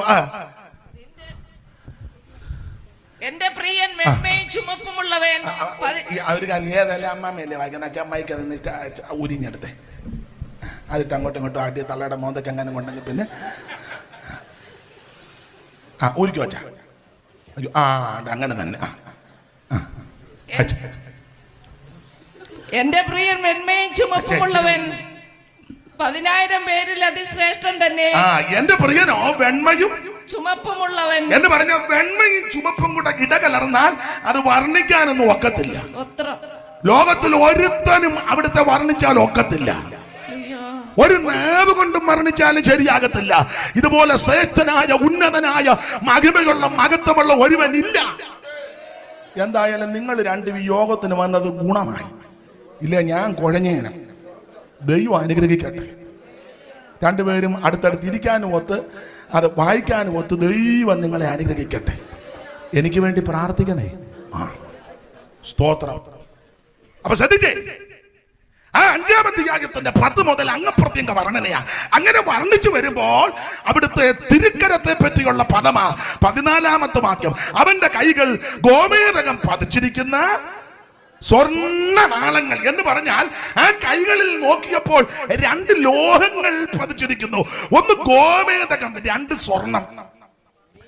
വേല പഠിതാക്കളിൽ ചിലര് പറയുന്നത് ഒരു കൈ ഗോമേതകവും മറ്റേ കൈ സ്വർണമാണ്.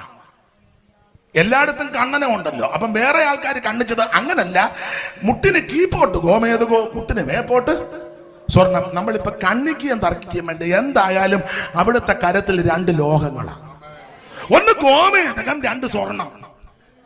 ഈ 2 ലോഹങ്ങൾ ഞാൻ വേദപുസ്തകത്തിന്റെ അടിസ്ഥാനത്തിലായി പറയുന്നത്. ഈ 2 ലോഹങ്ങൾ വേദപുസ്തകത്തിന്റെ അടിസ്ഥാനത്തിൽ 2 വിഷയത്തെ കാണിക്കുന്നത്. സ്വർണ്ണോ ഗോമേതകോ. അതിൽ സ്വർണം രാജത്വത്തെ കാണിക്കുക. സ്വർണം നിങ്ങൾക്ക് പലർക്കും അറിയാം, രാജത്വം. അതാണല്ലോ അവിടുത്തെ തിരുപ്പറവിയുടെ സമയത്ത് കിഴക്കിന്ന് വിദ്വാന്മാര് വന്നപ്പോൾ കൊണ്ടുവച്ച് കാഴ്ചവെച്ച 3 കാഴ്ച വസ്തുക്കൾ. എന്തോ മോളെ മോനെ എന്തോ അവിടെ കൊണ്ടുവച്ച് യേശു മരിച്ചപ്പോൾ ജനിച്ചപ്പം അവിടെ കൊണ്ട് വിദ്വാന്മാർ കൊണ്ട് 3 സാധനങ്ങൾ. അവനോടല്ലേ ചോദിച്ചു? അമ്മ ഉറക്കെ പറഞ്ഞു. പൊന്ന്, മൂര്, കുന്തിരിക്കം. പണ്ട് പേരൊന്നും ഞാൻ പറഞ്ഞില്ല. പണ്ടൊരു ഉപദേശി പുള്ളി വ്യാഖ്യാനിച്ചതാ. നമ്മളൊക്കെ തെറ്റുന്നുണ്ട്, ഒത്തിരി മിക്കതും തെറ്റാ. പിന്നെ പോഷത്വം കൊണ്ട് അങ്ങ് ദൈവം അത്ഭുതം ചെയ്യുന്നതാ. പണ്ട് ഒരു ഉപദേശി പറഞ്ഞു പോലും ഈ 3 കാര്യം കൊണ്ട് കാഴ്ച വെച്ചത് പൊന്ന്, മൂര്, കുന്തിരിക്കം. പൊന്ന് ഈ ഔസേപ്പ് പിതാവ് ഈ അമ്മയായിട്ട് ഇങ്ങനെ യാത്ര ചെയ്യുകയും വലിയ ബന്ധപ്പാടല്ലേ, പ്രസവമൊക്കെ കഴിഞ്ഞതല്ലേ. അപ്പോൾ ഒത്തിരി ചിലവുണ്ട്. അതിന് ആ പൊന്ന് കൊണ്ട് വെച്ചത് പണയം വെക്കോ വിൽക്കോ ചെയ്തിട്ട് കാര്യങ്ങളെല്ലാം നടത്തട്ടെ. പിന്നെ മൂര്, അത് പ്രസവരക്ഷ, പണ്ട് അങ്ങനെയാണല്ലോ അമ്മമാരൊക്കെ ചെയ്യുമല്ലോ, ലേഖ്യം അരിഷ്ടമൊക്കെ കൊടുക്കും, അങ്ങാടിപ്പൊടിയൊക്കെ കൊടുക്കും. ഞങ്ങളുടെ വല്യമ്മച്ചിയൊക്കെ പറഞ്ഞ് കേട്ടുണ്ട്, ചൂടിയോറിനകത്ത് മഞ്ഞപ്പൊടി മെതറി ആട്ടിയ വെളിച്ചെണ്ണ ഒഴിച്ചങ്ങ് കൊടുക്കുകയുള്ളൂ, വെള്ളം പോലും കൊടുക്കുകയല്ല. അത് പ്രസവരക്ഷയ്ക്കായിരുന്നു മൂര് കൊണ്ട് കൊടുത്തണ. പിന്നെ കുന്തിരിക്കം, അത് ഈ കന്നാലിക്കൂട്ടിലെ പ്രസവം കിടപ്പായതുകൊണ്ട് കൊതുകിൻ്റെ ശല്യം കണ്ടമാനം ഉണ്ടായിരുന്നു. അതിന് കുന്തിരിക്കം എല്ലാം പുകച്ച് പുള്ളിയുടെ വ്യാഖ്യാനമാണ്, അത് നമുക്ക് അങ്ങ് വിട്ടേക്കെ. എന്നാലും ഈ പൊന്ന് മൂര് കുന്തിരിക്കം, അവിടുന്ന് രാജാവാണ്, അവിടുന്ന് പ്രവാചകനാണ്, അവിടുന്ന് പുരോഹിതനാണ്. അപ്പോൾ പൊന്ന് കൊണ്ട് വെച്ചതിന്റെ കാര്യം അവിടുത്തെ രാജാവാണ്. ഒന്ന് മകർ നിന്നടുക്കൽ പറ്റിയോടെ പൊന്ന് മൂര് കുന്തിരിക്കം കാഴ്ച വച്ചു. ഒന്ന് മകർ നിന്നടുക്കൽ പറ്റിയോടെ പൊന്ന് മൂര് കുന്തിരിക്കം കാഴ്ച വച്ചു. ഉന്നതാധികാരമുള്ള മന്നവൻ അന്നമിച്ചു ഘോഷിക്കുന്നില്ല നിശങ്കമായി സിയോൻ മണവാളനെ. ശ്രീ നരപതിയെ സിയോൻ മണവാളനെ. പാത്രമായ ലോകം ആകെയും ധരിപ്പതിനായി കന്യകയിൽ ജാതനായി വന്ന ശ്രീ നരപതിയെ സിയോൻ മണവാളനെ. ശ്രീ നരപതിയെ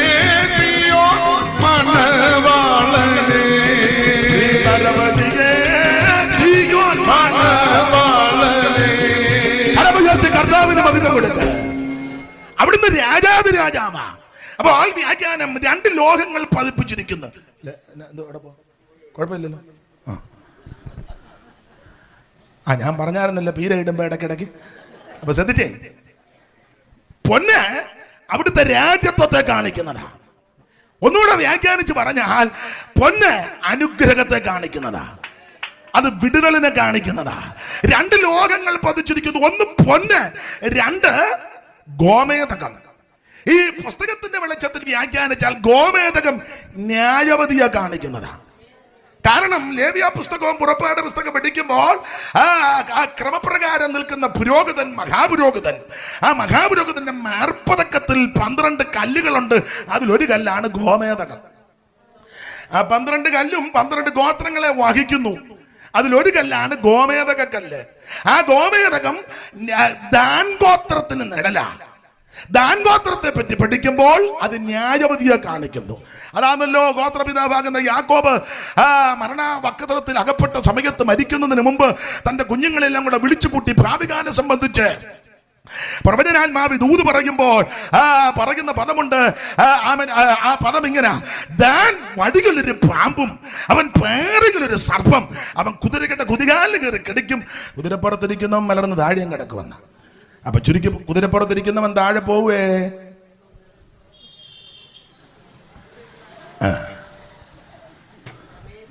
ഇവിടെ വായിച്ച ആ പുസ്തകത്തിൽ നിന്നാ വായിച്ച മാമ കൊണ്ട് വായിപ്പിക്കും. 49:17 ഉൽപ്പത്തി എടുക്കമ്മേ. പിന്നെ ഇയോടി പെട്ടെന്ന് വായി. അത് തന്നെ. ദാൻ വഴിയിലൊരു പാമ്പും പാതയിലൊരു സർപ്പവുമാകുന്നു. വായിച്ചോ. അവൻ കുതിരയുടെ കുതികാൽ കുടിക്കും, അവൻ കുതിരയുടെ കുതികാലിന് കയറി കടിക്കും, പുറത്തു കയറിയവൻ മലർന്നു വീഴും. കുതിരപ്പുറത്തിരിക്കുന്നവൻ മലർന്നു വീഴും. അന്നേരം കുതിരപ്പുറത്തിരിക്കുന്ന പുള്ളിയോട് അയാൾ മലർന്നു വീഴാൻ കഴിക്കുക. അങ്ങനല്ലേ അച്ഛാ? ഒന്നോട് വായിച്ച ആൾക്കാർക്ക് തെറ്റിദ്ധാരണ വരരുത്. ദാൻ വഴിയിലൊരു പാമ്പും പാതയിലൊരു സർപ്പമാ. അവൻ കുതിരയുടെ കുതികാലിന് കയറി കടിക്കും, പുറത്തു കയറിയവൻ മലർന്നു വീഴും. കുതിരപ്പുറത്തിരിക്കുന്ന പുള്ളി മലർന്നു വീഴും. അതുകൊണ്ട് ദോഷമൊന്നും ഒപ്പിച്ച് വെക്കരുത്. എന്തായാലും കൊള്ളാം, ദാൻ ഗോത്രം ന്യായവതിക്ക് നിഴലായിട്ട് നിൽക്കുക. അപ്പോൾ ദാൻ ഗോത്രത്തിന് വഹിക്കുന്നതാണ് ഗോമേതക കല്ല്. ആ ഗോമേതകം അഹരോന്റെ മാർപ്പതക്കത്തിലിരിക്കുക. അപ്പോൾ ഗോമേതകം ന്യായവതിയെ കാണിക്കുന്നു, സ്വർണം രാജത്വത്തെ കാണിക്കുന്നു. ഇന്ന് രാത്രി നമ്മോട് ബന്ധപ്പെട്ട് പിടിച്ചാൽ അവിടുത്തെ തിരുക്കരത്തിന്റെ പ്രത്യേകത ഗോമേതകവും സ്വർണവുമുണ്ട്. ഇങ്ങനെ വ്യാഖ്യാനിച്ചു, അനുസരിക്കുന്ന ദൈവമക്കൾക്ക് ഈ കരം അനുഗ്രഹത്തിന്റെ കരമാണ്. എന്നാൽ ദൈവത്തോടും ദൈവവചനത്തോടും ദൈവിക ശുശ്രൂഷയോടും സുവിശേഷത്തോടും സുവിശേഷ പ്രസംഗത്തോട് സുവിശേഷത്തിന്റെ സത്യങ്ങളോട് മറുത്ത് മത്സരിക്കുന്നവർക്ക് ഈ കരം ന്യായവതിയുടെ കരമാണ്. അതുകൊണ്ട് ഇന്ന് രാത്രി എന്നെ കേൾക്കുന്ന പ്രിയപ്പെട്ടവർക്ക് ആർക്കും ഇത് ന്യായവതിയുടെ കരമായി വെളിപ്പെടരുത്. ഇന്ന് രാത്രിയിലും തുടർന്നുള്ള ദിനങ്ങളിലും ഇത് അനുഗ്രഹത്തിന്റെ കരമായി വെളിപ്പെടണം. അനുസരിക്കുന്ന ദൈവമക്കൾക്ക് ഇത് അനുഗ്രഹത്തിന്റെ കരമാ. രക്ഷിക്കപ്പെടുന്ന നിനക്ക് അനുഗ്രഹത്തിന്റെ കരമാ. സ്നാനപ്പെടുന്ന നിനക്ക് ഇത് അനുഗ്രഹത്തിന്റെ കരമാ. ആത്മസ്നാനം പ്രാപിക്കുന്ന നിനക്ക് ഇത് അനുഗ്രഹത്തിന്റെ കരമാ. വേർപാട് പാലിക്കുന്ന നിനക്ക് നിന്റെ കുടുംബത്തിനും ഈ കരം അനുഗ്രഹത്തിന്റെ കരമാ. അനുസരിക്കുന്ന ദൈവമക്കൾക്ക് അവിടുത്തെ തിരുക്കരം അനുഗ്രഹത്തിന്റെ കരമാ. എതിർക്കുന്ന മറുത്ത് മത്സരിക്കുന്നവന് ഈ കരം ന്യായവതിയുടെ കരമാണ്. തെളിവുകൾ ഒത്തിരി ഉണ്ട്. ഇസ്രായേൽ മക്കളും ഇസ്രായേലിൽ ദീർഘവർഷങ്ങൾ അടിമകളായി ഒടുവിൽ ഇവരെ പുറപ്പെടുവിക്കുക മോശയുടെ നേതൃത്വത്തിൽ. മോശ ഫറവോനോട് ചെന്ന് ജനത്തെ വിട്ടുതരാൻ പറഞ്ഞിട്ട് എന്ത് ചെയ്താ ഇങ്ങനെ വിടുകയല്ല, ഇങ്ങനെ ഓരോ ഒഴികടവ് പറയുക, ദൂരോട്ടൊന്നും പോകരുത്. പിന്നെ പെണ്ണുങ്ങളെ ആര് ആരെയും കൊണ്ടുപോകരുത്. അപ്പോൾ അവർ പറഞ്ഞു, ഞങ്ങളുടെ യോഗത്തിന് പെണ്ണുങ്ങളില്ലെങ്കിൽ ഒരു സ്തോത്രം പറയാനും ഗ്ലോറി ഒന്ന് ഇളകാനും ഒക്കെ ഇതുങ്ങളുണ്ടേലേ. പിന്നെ തൂങ്ങിയിരിക്കുന്ന അമ്മാമ്മ എന്തെങ്കിലും ഗ്ലോറി എന്ന് പറയുമ്പം നിങ്ങളില്ലാത്തൊരു യോഗമല്ല. പിന്നെ ഭക്തരുടെ യോഗം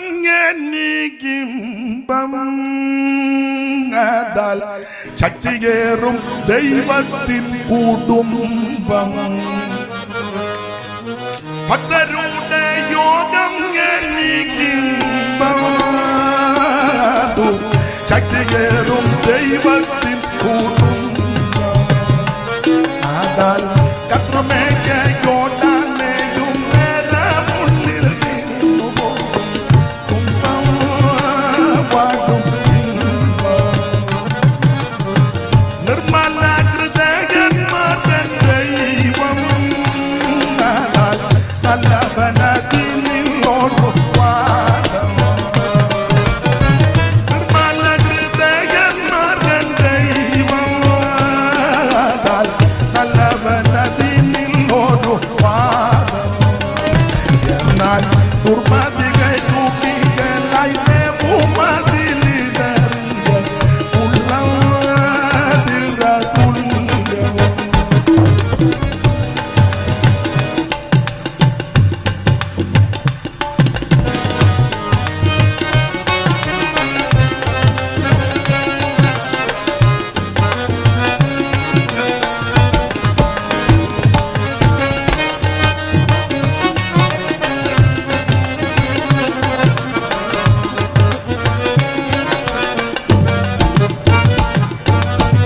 ഭക്തരുടെ യോഗം ശക്തിയേറും ദൈവത്തിൻ കുടുംബം.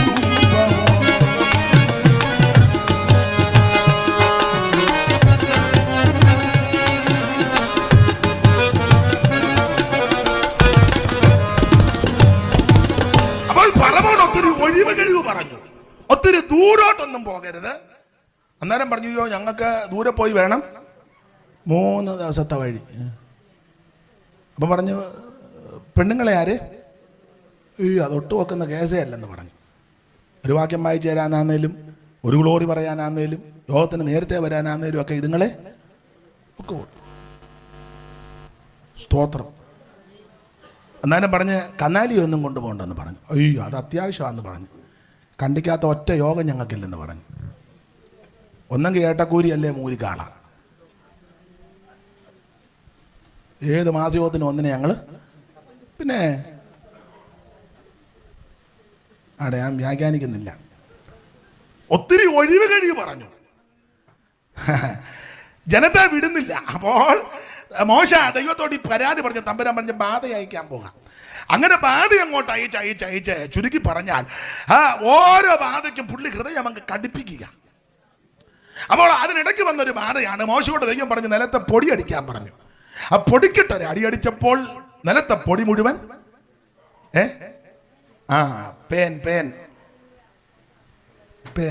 പേൻ അറിയത്തില്ലേ? കൊള്ള ഇരുന്ന് ചൊറഞ്ഞ് ഇപ്പം ആർക്കും പേനൊന്നും അറിയാം.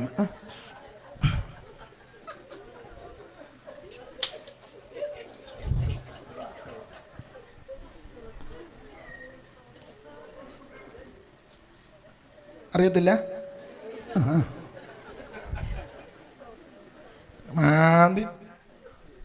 അപ്പൊ നിലത്തെ പൊടി ക്ഷണത്തിൽ പേനായി തീർന്നു. ആ പേൻ അങ്ങോട്ട് വർദ്ധിച്ചപ്പോൾ മൃഗത്തിന്റെയും മനുഷ്യരുടെയും ദേഹത്ത് മുഴുവൻ പേൻ. അപ്പൊ പേനെ കൊണ്ട് പൊറുതി മുട്ടിയപ്പോൾ മന്ത്രവാദികളും തങ്ങളുടെ മന്ത്രവാദത്താൽ പേൻ ഉളവാക്കാൻ നോക്കി. അടുത്ത വാക്യം കഴിഞ്ഞില്ല. അപ്പൊ ഈ മന്ത്രവാദികളും തങ്ങളുടെ മന്ത്രവാദത്താൽ പേൻ ഉളവാക്കാനൊക്കെ നോക്കി. ഇപ്പൊ അങ്ങനെ പലയിടത്തും നോക്കുന്നുണ്ടല്ലോ. ഇതുപോലെ പറഞ്ഞ് മറുഭാഷ പറയാൻ നോക്കുന്നു, ഇതുപോലെ യോഗം നടത്താൻ നോക്കുന്നു, ഇതുപോലെ ഇപ്പം പാട്ടുമൊക്കെ പാടി നോക്കുന്നു, കരങ്ങൾ വീശി ഒക്കെ എല്ലാം നോക്കുക.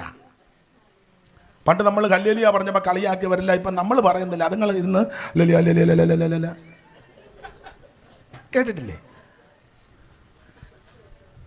എല്ലാം അതുപോലെ നോക്കുക. അപ്പോൾ മന്ത്രവാദികൾ തങ്ങളുടെ മന്ത്രവാദത്താൽ പേരുളവാക്കാൻ നോക്കി, കഴിഞ്ഞില്ല.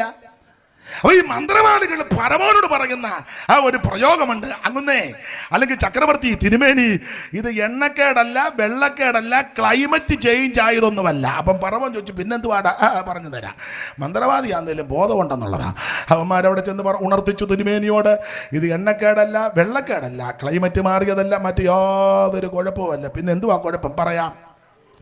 ദൈവത്തിന്റെ ജനമാകുന്ന ഇസ്രായേലിനെ സത്യദൈവത്തെ ഭജിക്കുവാൻ ആരാധിക്കാൻ വിട്ടുകൊടുക്കാത്തത് കൊണ്ട് ഇത് ദൈവത്തിന്റെ വിരലാണ്. വായിച്ചേ പുറപ്പാട് പുസ്തകം 8-ാം അധ്യായത്തിന്റെ 18 മുതൽ എന്ന് വായിച്ചേ. പുറപ്പാട് പുസ്തകം 8-ാം അധ്യായത്തിന്റെ 18 മുതൽ വായിക്കാം. ആ ആ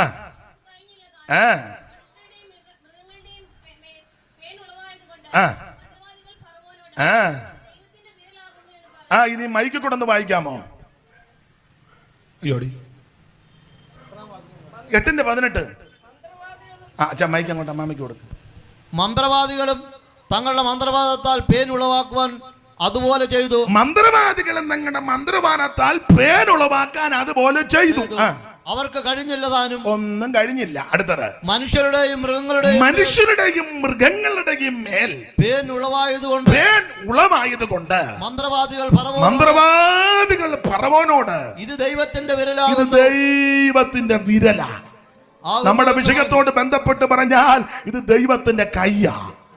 സത്യദൈവത്തെ സേവിക്കുവാൻ, സത്യദൈവത്തെ ഭജിക്കുവാൻ ജനത്തെ വിട്ടുകൊടുക്കാൻ നീ തടുത്തു വച്ചിരിക്കുന്നത് കൊണ്ട് ഇത് ദൈവത്തിന്റെ കയ്യാ. ഇന്ന് രാത്രി ഈ സുവിശേഷത്തിന് വിരോധമായി, സുവിശേഷ പ്രവർത്തനങ്ങൾക്ക് വിരോധമായി, ദൈവസഭയ്ക്ക് വിരോധമായി പ്രാർത്ഥിക്കുന്ന ആരാധിക്കുന്ന ദൈവമക്കൾക്ക് വിരോധമായി ആരെന്തോ തന്ത്രങ്ങൾ മെനഞ്ഞാൽ നമ്മൾ നിരാശപ്പെട്ടു പോകരുത്. ദൈവത്തിന്റെ കൈ വെളിപ്പെടാൻ പോകുകയാ. Praise the Lord. ഇത് സത്യദൈവത്തെ ഭജിക്കുവാൻ ജനത്തെ വിട്ടുകൊടുക്കാത്തത് കൊണ്ട് സർവജ്ഞനായ ദൈവത്തിന്റെ കയ്യാണ്. അവൾ എതിർത്ത് നിൽക്കുന്നവന് ഈ കരം ന്യായവതിയുടെ കരമാണ്. പണ്ട് പെട്ടകവുമായിട്ട് പെലിസ്തര് പെട്ടകം പിടിച്ചുകൊണ്ട് പോയി. നമുക്ക് ആ ഭാഗം അറിയാം. അവന്മാര് പെട്ടകമായിട്ട് കൊണ്ടുപോയി ദാഗോന്റെ ക്ഷേത്രത്തിൽ വെച്ച് അവൻ പൊത്തുവന്ന് താഴെ വീണു. പിറ്റേന്ന് അയാളെ നേരെ എഴുതി വെച്ച് പറഞ്ഞാൽ മര്യാദയ്ക്ക് ഇരിക്കണമെന്ന് പറഞ്ഞ് പിറ്റേന്ന് എന്നപ്പേടെ കൈ ഓടലെല്ലാം കൂടെ. പിന്നെ ചുരുക്കി പറഞ്ഞ മുഴുവൻ എണ്ണത്തിനും മൂലരോഗം. അപ്പൊ അവിടെയും ഫെലിസ്തീന് വന്ന് പറയുന്നുണ്ട്, മൂലരോഗത്താൽ അങ്ങോട്ട് ബാധിക്കപ്പെട്ടപ്പോൾ അവര് പറയാ ഇത് ഇസ്രായേലിന്റെ ദൈവത്തിന്റെ കയ്യാ. Price the Lord. ഇത് ഇസ്രായേലിന്റെ ദൈവത്തിന്റെ കയ്യാ എന്ന് പറഞ്ഞാൽ എതിർത്തു നിൽക്കുന്നവനും മറുതലിക്കുന്നവനും മത്സരിക്കുന്നവനും ഈ കരം ന്യായവതികളുടെ കരമാ. എന്നാൽ അനുസരിക്കുന്ന പ്രിയപ്പെട്ടവർക്ക് ഈ കരം അനുഗ്രഹത്തിന്റെ കരമാ. ഇന്ന് രാത്രി എന്നെ കേൾക്കുന്ന പ്രിയപ്പെട്ടവരെ, രക്ഷിപ്പാൻ കഴിയാതെ വണ്ണം യഹോവയുടെ കൈ കുറുകിപ്പോയിട്ടില്ല. ഇന്ന് രാത്രി അനുസരിക്കുന്ന ദൈവകുഞ്ഞുങ്ങൾക്ക് ഈ കരം അനുഗ്രഹത്തിന്റെ കരമാ. യേശുവിന്റെ കരം അനുഗ്രഹത്തിന്റെ കരമാ. ഇന്ന് രാത്രി ആ കരത്തിന്റെ മഹിമ ഈ പന്തലിൽ, ഈ ഗ്രൗണ്ടിൽ ഇന്ന് രാത്രി വെളിപ്പെട്ടുകൊണ്ടിരിക്കുന്നത് ഓർത്ത് ദൈവത്തിനും മഹത്വം. ഞാൻ പ്രാരംഭത്തിൽ ഓർപ്പിച്ചല്ലോ, ദൈവത്തിന്റെ കരത്തിന്റെ സ്പർശനമേറ്റാൽ, ദൈവം നിന്നെ തൊട്ടാൽ, ദൈവത്തിന്റെ കരം നിന്നെ സ്പർശിച്ചാൽ എന്തൊക്കെ സംഭവിക്കും? ഇനി കമ്പിവാചകം പോലെ മുമ്പോട്ട് പോകാം. ദൈവത്തിന്റെ കരം വന്നാൽ എന്തൊക്കെ സംഭവിക്കും? ഉൽപ്പത്തി പുസ്തകം 32-ാം അധ്യായത്തിന്റെ 22 മുതൽ താഴോട്ടുള്ള വാക്യം ഒരാൾ നേരത്തെ എടുത്തു വെച്ചു. രാജാക്കന്മാരുടെ 1-ാം പുസ്തകം അതിന്റെ 19-ാം അധ്യായത്തിന്റെ 7-8 വാക്യങ്ങൾ ഒരാൾ എടുത്തു വെക്ക്. യെഹെസ്കേൽ പ്രവചനം 37-ാം അധ്യായത്തിന്റെ 1, 2, 3. ഒരാള് യെഹെസ്കേൽ 8-ാം അധ്യായത്തിന്റെ 1, 2, 3. ഒരാള് മത്തായി സുവിശേഷം 8-ാം അധ്യായത്തിന്റെ 2, 3, 4. ഒരാള് മത്തായി സുവിശേഷം 19-ാം അധ്യായത്തിന്റെ 15, 16, 17, 18. ഒരാള് ലൂക്കോസിന്റെ സുവിശേഷം 24-ാം അധ്യായത്തിന്റെ 50, 51, 52. വേറൊരാള് അപ്പോസ്തല പ്രവൃത്തി 1-ാം അധ്യായത്തിന്റെ 8, 9, 10. ഇത് നേരത്തെ പറഞ്ഞത് അപാകത താമസം വരാതിരിക്കാനാ. ഇനി നമുക്ക് അടുക്കടുക്കായിട്ട് ചില കാര്യങ്ങൾ കമ്പിവാചകം പോലെ ചിന്തിക്കാം. ദൈവത്തിന്റെ കരം വന്നാൽ എന്തൊക്കെ സംഭവിക്കും? വായിക്കാം. ഉൽപ്പത്തി പുസ്തകം 32-ന്റെ 22 മുതൽ താഴോട്ട്. രാത്രിയിൽ അവൻ എഴുന്നേറ്റ് രാത്രിയിൽ അവൻ എഴുന്നേറ്റു.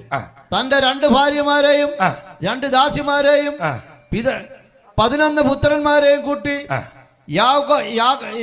യാബോക്ക് കടന്നു. അങ്ങനെ അവൻ അവരെ കൂട്ടി ആറ്റിനക്കരെ കടത്തി തനിക്കുള്ളതൊക്കെയോ അക്കരെ കടത്തിയ ശേഷം യാക്കോബ് തനിയെ ശേഷിച്ചു. അപ്പോൾ ഒരു പുരുഷൻ ഉഷസാകുവോളും അവനോട് മല്ലുപിടിച്ചു. അവനെ ജയിക്കുകയില്ല എന്ന് കണ്ടപ്പോൾ അവൻ രാത്രിയിൽ യാക്കോബ് എഴുന്നേറ്റു. തന്റെ 2 ഭാര്യമാര് റാഗേലും ലേയായും 2 ദാസി ബിൽഗാ ശില്പ 11 പിള്ളേര് കലാപുലി പോലെ രൂപൻ മുതല് യോസേപ്പ് വരെയുള്ള 10-11 പിള്ളേര്. ഇളയിറക്കാനൊന്നും ജനിച്ചിട്ടില്ല, അവനത് കഴിഞ്ഞ. അപ്പോൾ 11 പിള്ളേര്. ഇതിനെല്ലാം കൂടെ രാത്രിയിൽ യാക്കോബ് എഴുന്നേറ്റ് 2 ഭാര്യമാരും ദാസിമാരെയും കൂട്ടി യാബോക്ക് കടവ് കിടന്നു. തനിക്കുള്ളതൊക്കെ അക്കരെ കടത്തിയ ശേഷം അവൻ യാക്കോബ് തനിയെ ക്ഷണിച്ചു. അപ്പോൾ ഒരു പുരുഷൻ ഉഷസാകുമ്പോൾ അവനോട് മല്ല് പിടിച്ചു. അവനെ മല്ല് പിടിക്കയിൽ യാക്കോബിന്റെ തുടയുടെ തടം ഉളുക്കിപ്പോയി. എന്നെ വിടുക, ഉഷസ്തുതിക്കുന്നുവല്ലോ എന്ന് പറഞ്ഞതിന് നീ എന്നെ അനുഗ്രഹിച്ചില്ലാതെ ഞാൻ നിന്നെ വിടുകയില്ലെന്ന് പറഞ്ഞു. അവനെ വിടുകയില്ലെന്ന് കണ്ടപ്പോൾ യഹോവയുടെ ദൂതൻ യാക്കോബിന്റെ തുടയുടെ തടം തൊട്ടു. അടുത്ത വാക്യം വായിച്ചേ. ജയിക്കുകയില്ല എന്ന് കണ്ടപ്പോൾ അവന്റെ തുടയുടെ തുടം തൊട്ടു. ആകയാൽ അവനോട് മല്ലുപിടിക്കയിൽ യാക്കോബിന്റെ തുടയുടെ തടം ഉളുക്കിപ്പോയി. എന്നെ വിടുക, ഉഷസ്തുതിക്കുന്നുവല്ലോ എന്ന് അവൻ പറഞ്ഞതിന് നീ എന്നെ അനുഗ്രഹിച്ചല്ലാതെ ഞാൻ നിന്നെ വിടുകയില്ല എന്ന് അവൻ പറഞ്ഞു. ദയവായിപ്പോൾ എന്നെ അനുഗ്രഹിക്ക, എന്നെ അനുഗ്രഹിക്ക, ദയവായിപ്പോൾ അനുഗ്രഹിക്ക, എന്നെ അനുഗ്രഹിച്ചല്ലാതെ ഞാനിന്ന് നിന്നെ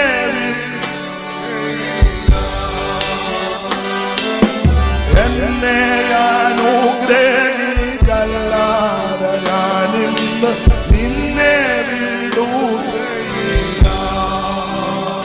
ശ്രദ്ധിക്കുക. യഹോവയുടെ കൈ രക്ഷിപ്പാൻ കഴിയാതെ വണ്ണം യഹോവയുടെ കൈ കുറുകിപ്പോയിട്ടില്ല. പശ്ചാത്തല ഭാഗം തിരുവചനം ധ്യാനിച്ച് പഠിക്കുന്നവർക്കറിയാം. രാത്രിയിൽ യാക്കോബ് എഴുന്നേറ്റു. അങ്ങനെ രാത്രി എഴുന്നേക്കുന്ന പ്രകൃതക്കാരനല്ല, സന്ധ്യക്കേ കിടക്കുന്നയാളാ. ഇല്ലയോ? ഈ ചേട്ടനെ പേടിച്ച് ഓടി വന്ന മൂച്ചിന് ക്ഷീണമൊക്കെ കാണും. നേരം വൈകി, സൂര്യൻ അസ്തമിച്ചു എന്നാണ് എഴുതിയേക്കുന്നത്. ക്ഷീണമുണ്ട്, ഉഷ പോലും ഒപ്പം എത്തുകയില്ല. ഓടി ആകെ പരിവക്കേടായി. സ്വന്തം ചേട്ടനാ കൊല്ലാൻ നിൽക്കുക കൊടുവാളുമായിട്ട്. പ്രാണം തല്ലി ഓടുക. ഒരു സ്ഥലത്ത് വന്നപ്പം സൂര്യൻ വൈകി അസ്തമിച്ചു. അന്ന് രാത്രി അവിടെ കിടന്നുറങ്ങി. സന്ധ്യക്കേ കിടക്കുക. സന്ധ്യക്കേ കിടന്നുറങ്ങുന്ന പ്രകൃതക്കാരനാ. ഇപ്പത്തെ രാത്രിയിൽ എഴുന്നേറ്റു. പ്രാർത്ഥിക്കാത്തവനെ പ്രാർത്ഥിപ്പിക്കാൻ ദൈവത്തിനറിയാം. സ്തോത്രം പറയാത്തവനെ സ്തോത്രം പറയിപ്പിക്കാൻ ദൈവത്തിനറിയാം. കൈയടിക്കാത്തവനെ കൈയടിപ്പിക്കാൻ. പിന്നെ നല്ല പാട്ടൊക്കെ പാടുമ്പോൾ ചുമ്മാ ഇങ്ങനെ ഇരിക്കുന്ന ആൾക്കാരുണ്ട്. ഒടുവിലൊരു അസുഖമുണ്ട്. അതിനെന്നാ പറഞ്ഞ എപ്പോഴും ഇങ്ങനെ അടിച്ചിരിക്കുന്നത്? ഞാൻ പറഞ്ഞാൽ തെറ്റും.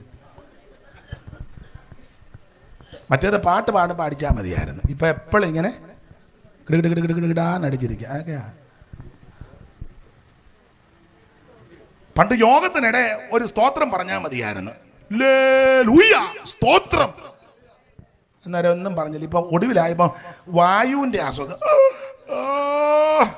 അങ്ങേറ്റം വരെ കേൾക്കാം.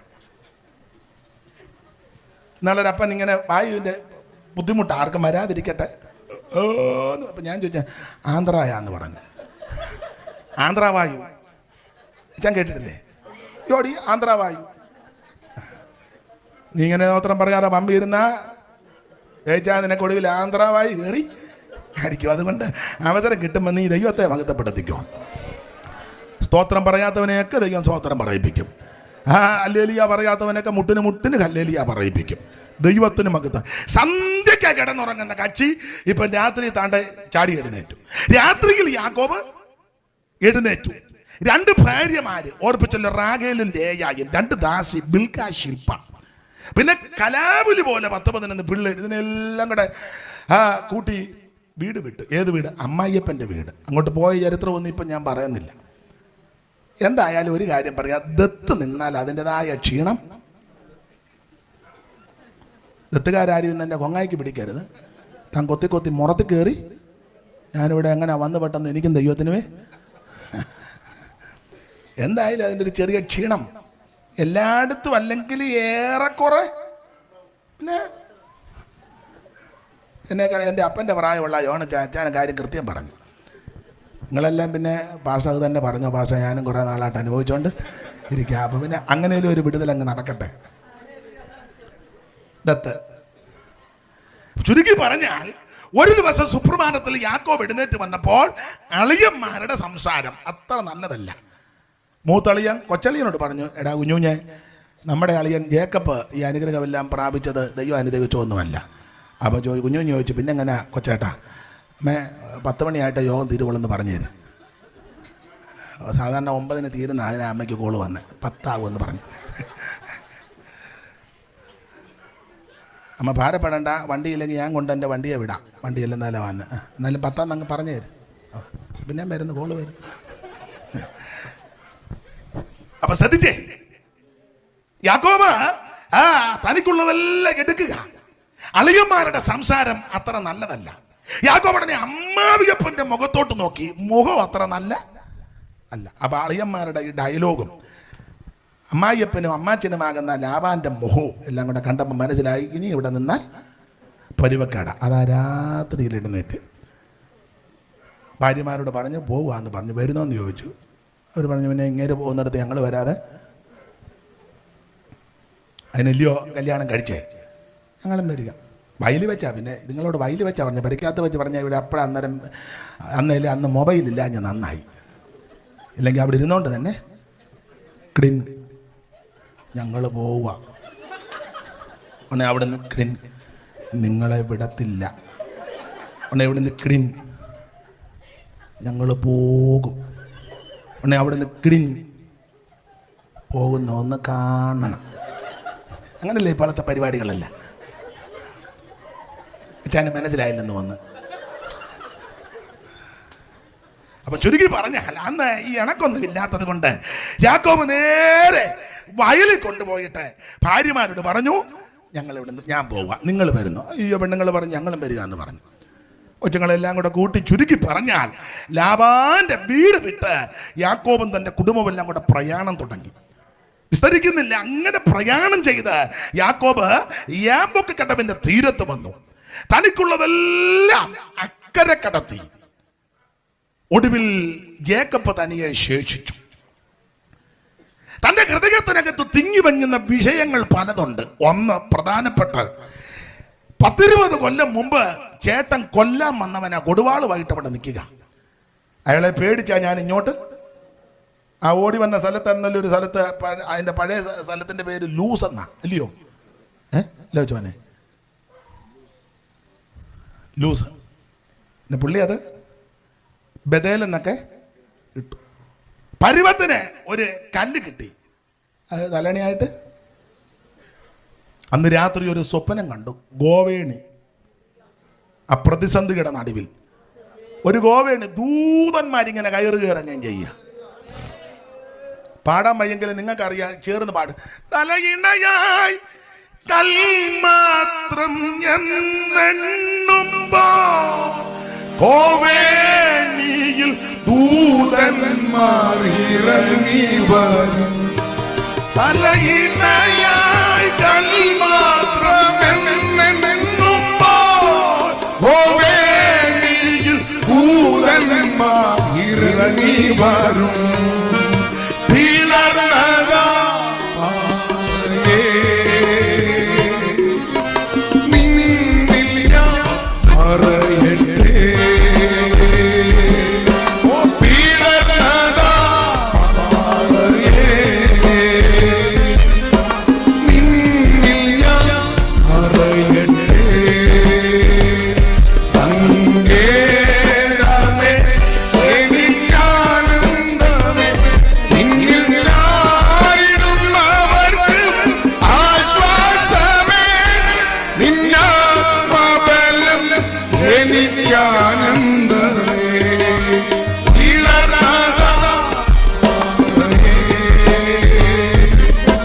നിന്നിൽ ഞാൻ അറിയട്ടെ. അതേ സമയത്തെ ഭയപ്പെടുന്നത് കൊണ്ടാണ് JB പീറ്ററിന്റെ സുപ്രസിദ്ധ ആത്മീയ ഗാനങ്ങളിൽ വളരെ പ്രചാരം നേടിയ ഈടുറ്റ ഗാനമാണ്. അതിപ്പോ പാടുമ്പോൾ എൻ്റെ പാട്ടയാ നല്ല പവറാ, സ്തോത്രം ഒക്കെ സന്ദർഭോചിതമായിട്ട് ആ പാട്ടങ്ങ്. ഇന്നാളൊരു യോഗത്തിന് പോയപ്പോൾ ഒരു യോഗം തുടങ്ങുക, സുബിനും ഉണ്ടായിരുന്നു ഒന്ന് ഉപദേശി പറഞ്ഞ് പ്രാർത്ഥിച്ചു. എനിക്കൊന്ന് ബെന്നിച്ചൻ തന്നെ പ്രാർത്ഥിച്ചു തുടങ്ങിയെന്ന് തോന്നുന്നു. പ്രാർത്ഥിച്ചു തുടങ്ങാന്ന് പ്രാർത്ഥിച്ചു. ഒരു പാട്ട് പാടാൻ പാടിയപ്പോൾ ഒരു തള്ള ഇരുന്ന് പാടുക, ഒലിവുമല ഒരുങ്ങിക്കഴിഞ്ഞല്ലോ. ഒരു യോഗം തുടങ്ങുക, അതിൻ്റെ തള്ളക്ക് തന്നെ ആ പാട്ട് കുഴപ്പമാണെന്നല്ല പറഞ്ഞേ. ഒരു യോഗം തുടങ്ങുമ്പോൾ ആ പാട്ടാണോ അമ്മ പാടുന്നേ? അമ്മ ചോദിക്കുക, പിന്നെ എന്നെ തന്നെ. അപ്പൊ ശ്രദ്ധിച്ചേ, ഇപ്പോഴും ആ പാട്ട് JB പീറ്റർ മൺമറഞ്ഞ കർത്താവിന്റെ ദാസൻ അദ്ദേഹത്തിന്റെ ആ പാട്ട് പാടി ഇപ്പോഴും ആകം കത്തുക. ഇങ്ങനെ പ്രതിസന്ധിയുടെ നടുവിലായി യാക്കോബ് ഓടിപ്പോന്നത്. ചേട്ടൻ കൊല്ലാൻ നിൽക്കുന്നു, വീട് വിട്ടു, സകലതും നഷ്ടപ്പെട്ടു, ഭക്ഷിപ്പാൻ ആഹാരമില്ലായിരുന്നു, ധരിപ്പാൻ വസ്ത്രമില്ല, കയറിക്കിടക്കാൻ ഇടമില്ല. അങ്ങനെ പേടിച്ചോടിയ പത്തനാരാമി വന്ന് പ്രശ്നങ്ങളെല്ലാം പരിഹരിച്ച് അവിടെ കയറി, അമ്മാച്ചൻ്റെ വീട്ടിൽ കയറി, 2 പെൺപിള്ളാരെ വിവാഹം കഴിച്ചു, ദാസിമാരെയും കൂടെ കൊടുത്തു, കൊച്ചുങ്ങളുമായി മറുകും പുള്ളിയുള്ള ആടുകളെല്ലാം കൂടെ അങ്ങോട്ട് പെറ്റുപെരുകി ധനവാനായി. പക്ഷെ ഇപ്പൊ ഇവിടെ നിൽക്കാൻ മേല. ഇതുങ്ങളെല്ലാം കൂടെ പുറക്കി കെട്ടി അങ്ങോട്ട് പോവാം. അവിടെ ചെല്ലുമ്പോൾ ചേട്ടൻ കൊല്ലുവോ തട്ടുവോ എന്നാന്ന് ഒരു പിടുത്തവും കിട്ടുന്നില്ല. ഇത് ഭാര്യമാരാരോടും പറഞ്ഞുമില്ല. അത് നിങ്ങളോട് പറയുകയാണെങ്കിൽ പറയാം, എന്നാൽ ഇയാളങ്ങ് പോയാൽ മതി, ഞങ്ങൾ പറയാഞ്ഞിട്ട് നീറ്റിൽ നിലയിൽ നിർത്തുന്നില്ല. പിന്നെ ഇതെങ്ങാനും ആ പെണ്ണുങ്ങളോട് വീട്ടിൽ വെച്ച് പറയടി, എൻ്റെ ചേട്ടൻ എന്നെ പണ്ട് കൊല്ലാൻ വന്നതാ, അങ്ങനെ ഞാൻ ഓടി വന്നെന്നെങ്ങാനും ഈ റേച്ചലിനോട് പറഞ്ഞാൽ സ്തോത്രം ആരോടും മിണ്ടുന്നില്ല. തന്നെത്താൻ അങ്ങനെയുള്ള അനേക സഹോദരന്മാർ കാണും, സഹോദരിമാരും കാണും. ആരോട് നമുക്കിപ്പോൾ സഭയെ പോലെ ഒരു കാര്യം പറയാൻ പ്രാർത്ഥനാ വിഷയം വല്ലതും പറയാൻ പറ്റുമോ? പിന്നെ ഒരു പരുവത്തിലൊക്കെ ഉള്ളതേ പറയാവുള്ളൂ, അല്ലാത്ത ഒന്നും ചെയ്യരുത്, മിണ്ടരുതേ. ചെയ്യേണ്ട മാർഗം കൂടെ പറയാം. അച്ചായനും അമ്മാമ്മയും കൂടെ തന്നെ ഇരുന്ന് പ്രാർത്ഥിച്ച് ബലപ്പെട്ടോണം. ഒരു കുഞ്ഞുങ്ങളോട് പറയരുത്, ദൈവത്തോട് പറഞ്ഞോണം. ആരോടും പറയാതെ തിങ്ങി വിങ്ങുന്ന വേദനയുമായി ജേക്കബ് ഈ യാബോക്ക് കടവിന്റെ തീരത്ത് ചേട്ടൻ കൊല്ലാൻ നിൽക്കുക. ഭാര്യമാരോടും പറഞ്ഞില്ല, ദാസിമാരോടും പറഞ്ഞില്ല, പിള്ളേരോടും പറഞ്ഞില്ല. പിള്ളേരോട് പറഞ്ഞ അവന്മാർ പറയും, പപ്പ ഇവിടെ നിൽക്കി, ഞാനിപ്പോൾ ചെന്ന് പേരപ്പൻ്റെ പടല് കണ്ടിച്ചുകൊണ്ട് അവന്മാർ അത്രയാ. കാരണം സാഹസക്കാർ പിള്ളേരാ. പെങ്ങളെ ഏതാണ്ട് ചെയ്യുന്നെന്നും പറഞ്ഞ അമ്മമാർ അന്നേരം തന്നെ വടിവാളുമായിട്ട് രാത്രി ഇറങ്ങി ചെന്ന് സ്നാനപ്പെട്ടവന്മാരെ എല്ലാം ശരിയാക്കി വെച്ച് വന്ന കൊച്ചുങ്ങളാണ്. അതുകൊണ്ട് പിള്ളേരോടും ഒന്നും മിണ്ടാനൊക്കത്തില്ല, കൊച്ചുങ്ങളോടൊന്നും എല്ലാ കാര്യമൊന്നും പറയരുത്. ചുരുക്കി പറഞ്ഞാൽ തിങ്ങി വിങ്ങുന്ന ഹൃദയവേദനയുമായിട്ട് യാക്കോബ് യാബോക്ക് കടവിന്റെ തീരത്ത്. അന്ന് രാത്രി ദൈവദൂതൻ ഇറങ്ങി. ദൂതനെ കണ്ടപ്പോൾ ദൂതനുമായിട്ട് മല്ല് പിടിച്ചെന്ന ഉൽപ്പത്തിയിൽ ഹോശിയ പ്രവാചകൻ പറഞ്ഞ മല്ല് പിടിച്ചെന്നല്ല, പ്രാർത്ഥിച്ചെന്ന. അന്ന് രാത്രി പ്രശ്നകലുഷിതമായ അന്തരീക്ഷത്തിൽ അവിടുന്ന് യാക്കോബ് ദൈവത്തോട് പ്രാർത്ഥിച്ചു. ദൂതൻ യാക്കോബ് മല്ല് പിടിച്ചെന്ന് പറഞ്ഞ പ്രാർത്ഥനയിൽ പോരാടുക. ആ പ്രാർത്ഥനയിൽ പോരാടി നേരം വെളുത്തിട്ടും യാക്കോബ് പ്രാർത്ഥന നിർത്തുന്നില്ല. അപ്പോൾ ദൂതൻ പറഞ്ഞു, ജേക്കബേ എനിക്ക് പോണം, വിടാൻ പറഞ്ഞു. ഇല്ലില്ല, നീ എന്നെ അനുഗ്രഹിച്ചല്ലാതെ ഞാൻ നിന്നെ വിടുകയില്ല. വിടുന്നില്ല എന്ന് കണ്ടപ്പോൾ ദൂതൻ യാക്കോബിന്റെ തുടയുടെ തടമൊന്ന് തൊട്ടു. ഞാൻ ഇങ്ങനെ അങ്ങ് വ്യാഖ്യാനിക്കുക, തന്റെ കൈ കൊണ്ട് യാക്കോബിനെ സ്പർശിച്ചു. ഈ പഴയ നിയമത്തിൽ പല സ്ഥലത്തും ദൂതൻ ദൂതൻ ദൂതൻ എന്ന് പറയുന്നത് സൂക്ഷ്മമായി പഠിച്ചാൽ ചിലയിടങ്ങളിൽ അത് ദൈവം തന്നെ. പഴയ നിയമത്തിൽ പല സ്ഥലങ്ങളിലും ദൂതൻ ദൂതൻ എന്ന് പറയുന്നത് സൂക്ഷ്മമായി വേദം പഠിക്കുന്നവർക്കറിയാം സർവജ്ഞനായ ദൈവം തന്നെ. അങ്ങനെയെങ്കിൽ ഇന്ന് രാത്രി ഇങ്ങനെ അങ്ങോട്ട് ചിന്തിക്ക്, അന്ന് രാത്രി ദൈവത്തിന്റെ കരം യാക്കോബിനെ സ്പർശിച്ചു. ചോദിച്ചു, പേരെന്നാ? പേര് യാക്കോബ്. കൃത്യം പറഞ്ഞു. പണ്ട് അപ്പച്ചൻ ചോദിച്ചവൻ പറഞ്ഞു ഏശാവാണ്. ഇപ്പൊ സൂക്ഷം പറഞ്ഞു. തൊടണ്ടവൻ തൊട്ടാ ഏതവനും പറയും യാക്കോബ്. അപ്പൊ പറഞ്ഞു, നീ സത്യം പറഞ്ഞല്ലോ, നീ ദൈവത്തോട് മനുഷ്യരോട് മല്ല് പിടിച്ച് ജയിച്ചത് കൊണ്ട് ഇനി നിന്റെ പേര് ജേക്കബ്, ഉബായി, കളിപ്പീരുകാരൻ, പറ്റിക്കക്കാരനെന്നല്ല, നിന്റെ പേര് ഇസ്രായേൽ, ദൈവത്തിന്റെ പ്രഭുവാണ്. സ്തോത്രം. വിവരിക്കുന്നില്ല, സമയത്തെ ഭയപ്പെടുന്നത് കൊണ്ടാ. സ്തോത്രം. അപ്പൊ ദൈവത്തിന്റെ കൈ യാക്കോബിനെ സ്പർശിച്ചു. അപ്പോൾ എന്തോ സംഭവിച്ചു. 33-ന്റെ 4 താഴെ തന്നെ 33-ന്റെ 4 ചേർത്ത് വായിച്ചു എങ്കിലേ അത് ഒപ്പിച്ച് വരാൻ പറ്റും. ഏശാവ് ഓടി വന്ന് അവനെ എതിരേറ്റ് ആലിംഗനം ചെയ്ത് അവന്റെ കഴുത്തിൽ വീണ് അവനെ ചുംബിച്ചു. രണ്ടുപേരും കരഞ്ഞു. പിന്നെ അവൻ തലപൊക്കി. എന്നോട് നോക്കിയേ, അന്ന് രാത്രി സർവജ്ഞനായ ദൈവം യാക്കോബിനെ തൊട്ടു. യാക്കോബിനെ ദൈവം തൊട്ടപ്പോൾ എന്തോ സംഭവിച്ചു. നമ്മുടെ പഠനത്തിന് ഇങ്ങനെ പറയാ, യാക്കോബിനെ ദൈവത്തിന്റെ കരം കൊണ്ട് സ്പർശിച്ചപ്പോൾ ഇവന്റെ പേര് മാറി, പ്രകൃതി മാറി, അനുഗ്രഹത്തിന്റെ പേര് കൊടുത്തു. മാത്രമല്ല, വിരോധമായി നിന്നവനല്ല അനുകൂലപ്പെട്ടു വന്നു. ഇന്ന് രാത്രി ദൈവം നിന്നെ സ്പർശിച്ചാൽ നിന്റെ പേരും പ്രകൃതിയും മാറ്റി, ശാപദോഷങ്ങൾ മാറ്റി, കുടുംബത്തിന്റെ ശാപം മാറ്റി, തലമുറകളുടെ ശാപം മാറ്റി, സകല പാരമ്പര്യത്തിന്റെ ശക്തികളെ അടിച്ചു മാറ്റി അവൻ വിരോധമായി നിൽക്കുന്നവർ ഇന്ന് രാത്രി നിനക്ക് അനുകൂലപ്പെട്ടു വരും. യാക്കോബിനെ തൊട്ടകരം കുറുകിപ്പോയിട്ടില്ല. രക്ഷിപ്പാൻ കഴിയാതെ വണ്ണം യഹോവയുടെ കൈ കുറുകിയില്ല. ഞാനൊരു കാര്യം വചനത്തിന്റെ വെളിച്ചത്തിൽ ദൈവമക്കളോട് പറയാ, നിനക്ക് വിരോധമായി മന്ത്രിക്കുന്നെങ്കിൽ, ചിന്തിക്കുന്നെങ്കിൽ, തന്ത്രങ്ങൾ ഒരുക്കുന്നെങ്കിൽ, കുരുക്കൊരുക്കുന്നെങ്കിൽ, നമ്മുടെ ആയുധം പ്രാർത്ഥനയാ. കേസിന് പോകരുത്, കോടതി പോകരുത്, വഴക്കുണ്ടാക്കാൻ പോകരുത്, വക്കാണത്തിന് പോകരുത്, ഗുണ്ടകളെ ഇറക്കണ്ട, ആ വടിവാളും കൊടുവാളും ഇടിയട്ടെ നെഞ്ചക്കും നാടൻ പൊമ്പ് ഒന്നും വേണ്ട. നമ്മുടെ ആയുധം പ്രാർത്ഥനയാ. നീ മുടങ്കാൽ, ദൈവമക്കൾ മുടങ്കാൽ ഇരിക്കണം. ദൈവസഭയോട് ഞാൻ പറയാ, കേസിന് പോകരുത്, വഴക്കിന് പോകരുത്. ഉന്നതന് മീതെ ഉന്നതനുണ്ട്, അവന് മീതെ അത്യുന്നതനുണ്ട്. അവൻ നിന്നെ വിടുവിക്കുവാൻ കഴിവുള്ള ഒരുവനുണ്ട്. സകല പെന്തിക്കോസുകാരോടും പറയാം, കേസിന് പോകരുത്. സഭക്കാരും കേസിന് പോകരുത്, കേസിന് പോകരുത്. സ്വോത്ര കാഴ്ച കാശെടുത്ത് കോടതി കൊടുക്കരുത്. അത് വേറെ ആൾക്കാർ പോട്ടെ. നമ്മുടെ ആയുധം പ്രാർത്ഥനയാണ്. സ്തോത്രം, സ്തോത്രം. ദൈവസഭയ്ക്ക് വിഷയം വന്നാൽ മുട്ടയിലിരുന്ന് പ്രാർത്ഥിക്കണം. തിരിച്ചടിയല്ല നമ്മുടെ ആയുധം. മറുത്ത് മത്സരിക്കുന്നതല്ല ആയുധം. ആക്ഷേപം പറയുന്നതല്ല ആയുധം. എഴുതി ഒരുത്തനെ കൊല്ലുന്നതല്ല ആയുധം. അവൻ കരുക്കൾ ഒരുക്കുന്നതല്ല ആയുധം. തന്ത്രങ്ങൾ മറിഞ്ഞ് കുരുക്കിലാക്കുന്നതല്ല ആയുധം. നമ്മുടെ ആയുധം പ്രാർത്ഥനയാണ്. ഈ പ്രാർത്ഥനയുടെ മുറിക്കകത്ത് കയറണം, മുഴങ്കാലും മേലിരിക്കണം. സകല പ്രാർത്ഥനയാലും യാചനയാലും ഏത് നേരത്തും ആത്മാവിൽ പോരാടി പ്രാർത്ഥിക്ക്. നിന്റെ പ്രശ്നത്തിന് ദൈവ പരിഹാരം തരും. യാക്കോബിനെ തൊട്ടകര കുറുകി പോയിട്ടില്ല. ഇന്ന് രാത്രി ഈ കരം നിന്നെ സ്പർശിക്കട്ടെ. വിശ്വസിക്കുന്നവർ ഇന്ന് രാത്രി ദൈവത്തിന് മഹത്വം കൊടുക്ക.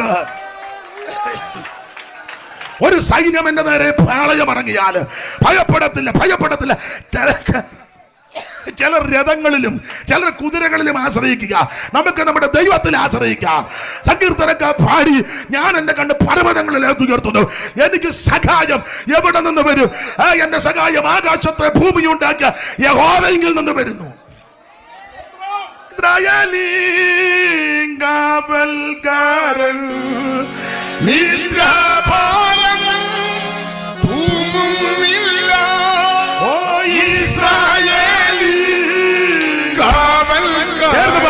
പാട്. നിത്യഭാരം ഭൂമിയില്ല.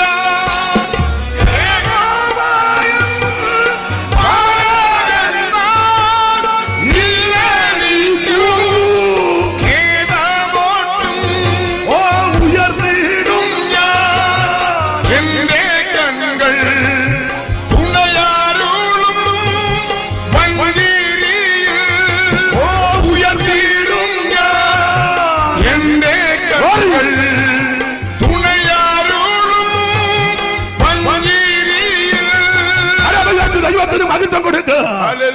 എന്നെ കേൾക്കുന്ന പ്രിയരെ, യാക്കോബിനെ തൊട്ടകര കുറുകി പോയിട്ടില്ല. ഇന്ന് രാത്രി ഈ കരം നിന്നെ സ്പർശിക്കട്ടെ. ഞാൻ ഇങ്ങനെ വ്യാഖ്യാനിക്കുന്നത്, യാക്കോബിനെ ദൈവം തൊട്ടപ്പോൾ ഏശാവിന് വ്യത്യാസം വന്നു. ഇന്ന് രാത്രി ഈ കരം നിന്നെ തൊട്ടാ മതി, അവനോട് വ്യത്യാസം വരും. നിന്നെ സ്പർശിച്ചാ മതി, മറ്റവനും വ്യത്യാസം വരും. യാക്കോബിനെ സ്പർശിച്ച കരം ഇന്ന് രാത്രി കുറുകി പോയിട്ടില്ല. ഈ യോഗത്തിൽ സംബന്ധിക്കുന്നവർ വെറുതെ തിരിച്ചു പോകരുത്. ദീർഘനാളുകളായി നിനക്കെതിരെ തന്ത്രങ്ങളും ഗൂഢപ്രയോഗങ്ങളും മെനയുന്ന വ്യക്തികളെ ദൈവം അനുകൂലപ്പെടുത്താൻ പോകുകയാ. വിശ്വസിച്ച് ഇന്ന് രാത്രി സ്തോത്രം ചെയ്യുക. ദൈവത്തിന് മഹത്വം, ദൈവത്തിന് മഹത്വം, ദൈവത്തിന് മഹത്വം, ദൈവത്തിന് മഹത്വം. യാക്കോബിനെ തൊട്ടകര കുറുകിയിട്ടില്ല. സമയത്തെ ഭയപ്പെടുന്നു. ഇവർ രണ്ടുപേരും ഇടയ്ക്കൊന്ന് സംസാരിച്ചു. അത് സമയത്തെ പറ്റിയാണോ എന്ന് എനിക്കൊരു, ഞാൻ ഇച്ചിരി സമയം കൂടി എടുക്കട്ടെ. പെട്ടെന്ന് നിർത്താം. സ്തോത്രം. നിങ്ങൾ ചെല്ലേക്ക് ദൈവമേ മുന്നിൽ വന്ന് പെട്ടും പോയി അയാൾ അന്ന് ബോധമില്ലാത്തവനാ, എഴുന്നേറ്റെങ്ങാനും പോയാൽ അയാൾ വായി വരുന്നത് അല്ല. ആ ചിന്തയോടെ ഇരിക്കുന്നത് എനിക്കറിയാം. നാളെ പറഞ്ഞത് അയാളുടെ മുന്നിലെങ്ങും ചെന്ന് ഇല്ല, പെട്ടെന്ന് നിർത്താം. അപ്പൊ ശ്രദ്ധിച്ചേ, യാക്കോബിനെ തൊട്ടകരം കുറുകി പോയിട്ടില്ല. രക്ഷിപ്പാൻ കഴിയാതെ വണ്ണം ആ കരം ഇന്ന് രാത്രി നമ്മെ സ്പർശിക്കട്ടെ. ഇനി വാക്യങ്ങളെല്ലാം എടുത്ത് വായിപ്പിച്ച് സമയം കളയുന്നില്ല. രാജാക്കന്മാരുടെ 1-ാം പുസ്തകം 19 വായിക്കുന്നത്, യഹോവയുടെ ദൂതൻ 2-ാം പ്രാവശ്യം എന്നാ പറയുന്നത്, നിർത്തണോ? അപ്പൊ ശ്രദ്ധിച്ചേ, യഹോവയുടെ ദൂതൻ 2-ാം പ്രാവശ്യം വന്ന് ഏലിയാവിനെ തട്ടി. വായിച്ചേ, അതൊന്ന് വായിച്ചേ. 19:7 വിട്ടും. രാജാക്കന്മാരുടെ 1-ാം പുസ്തകം 19:7-8. യഹോവയുടെ ദൂതൻ 2-ാം പ്രാവശ്യം വന്ന് തട്ടി. എഴുന്നേറ്റ് തിന്നുക, നിനക്ക് ദൂരെ യാത്ര ചെയ്യുവാൻ ഉണ്ട്. അവൻ എഴുന്നേറ്റ് തിന്നു കുടിച്ചു. ആ ആഹാരത്തിന്റെ ബലം കൊണ്ട് 40 പകലും 40 രാവും നടന്ന് ദൈവത്തിന്റെ പർവ്വതമാകുന്ന ഹോരേബിലെത്തി. നിങ്ങൾ ആ പ്രയോഗം ശ്രദ്ധിച്ചോ? യാക്കോബിനെ ദൂതൻ വന്ന് തൊട്ടു, ഏലിയാവിനെ ദൂതൻ വന്ന് തട്ടി. ഒരുത്തനെ തൊട്ടു, ഒരുത്തനെ ഈ തൊട്ടിട്ട് ബലപ്പെട്ടില്ല തമ്പുരാൻ നല്ല. തൊടുമ്പളെ ബലപ്പെടുന്നതാണ് നല്ലത്. പണ്ടൊരാൾ പറഞ്ഞ അടിയും കൊണ്ട് പുളിയും കുടിച്ച് പിഴയും കൊടുത്ത്. എന്തിനാ? എന്തായാലും സകല നാവും യേശു കർത്താവ് എന്നേറ്റ് പറയും. ഇന്ന് നീ പറഞ്ഞില്ലേ, വെള്ളസിംഹാസനത്തിന് മുന്നിൽ ജോർജ് കുട്ടി നിന്നെ കൊണ്ടുവന്ന് നിർത്താം. നീ തുള്ളിക്കൊണ്ട് പറ, യേശുവേ നീ തന്നെ രക്ഷകൻ. അത് പറഞ്ഞേച്ചാൽ ശക്തിയുള്ള തോന്നും വന്ന് ജോർജ് കുട്ടിയെ പിടിച്ച് ദീപയ്ക്ക് തള്ളിയിടും. അതുകൊണ്ട് ഇന്ന് രാത്രി ജോർജ് കുട്ടി സമർപ്പിച്ച് യേശുവിനായി ജീവിക്കുന്നതാണ് നല്ലത്. എന്തായാലും സൂക്ഷം പറഞ്ഞേ വരും. അപ്പൊ അതുകൊണ്ട് തൊടുമ്പളെ അങ്ങ് ബലപ്പെട്ടോണം. യാക്കോബിനെ തൊട്ടു, ഏലിയാവിനെ തട്ടി. പുള്ളിയെ തട്ടിയെങ്കിലേ ഒക്കുള്ളൂ. കാരണം ഒരു തള്ള ഏതാണ്ട് പറഞ്ഞെന്നും പറഞ്ഞ് തള്ളയുടെ പ്രവാചകന്മാരെയെല്ലാം പുള്ളി അന്നേരത്തെ മൂച്ചിന് കയറി തകർത്തു. അമ്മാമ നല്ല ശക്തിയോട് ഇങ്ങോട്ട് വന്ന് പറഞ്ഞ അവരിലൊരുത്തനെ പോലെ തട്ടു. അതിന് വേദപഠിതാക്കൾ പറഞ്ഞിരിക്കുന്നത് ഈ വാചകം കേട്ട് പേടിച്ചെന്നല്ല. എലിയോ ഭയപ്പെട്ടു. അതിനെപ്പറ്റി വേദപഠിതാക്കൾ ചിലർ പറയുന്നത്, ഈ ഇസബേല്, ആഹാബിന്റെ ഭാര്യ ഇസബേല് സീദോന്യ രാജാവാക്കുന്ന ഇഖ്ബാലിന്റെ പുത്രിയാണ്.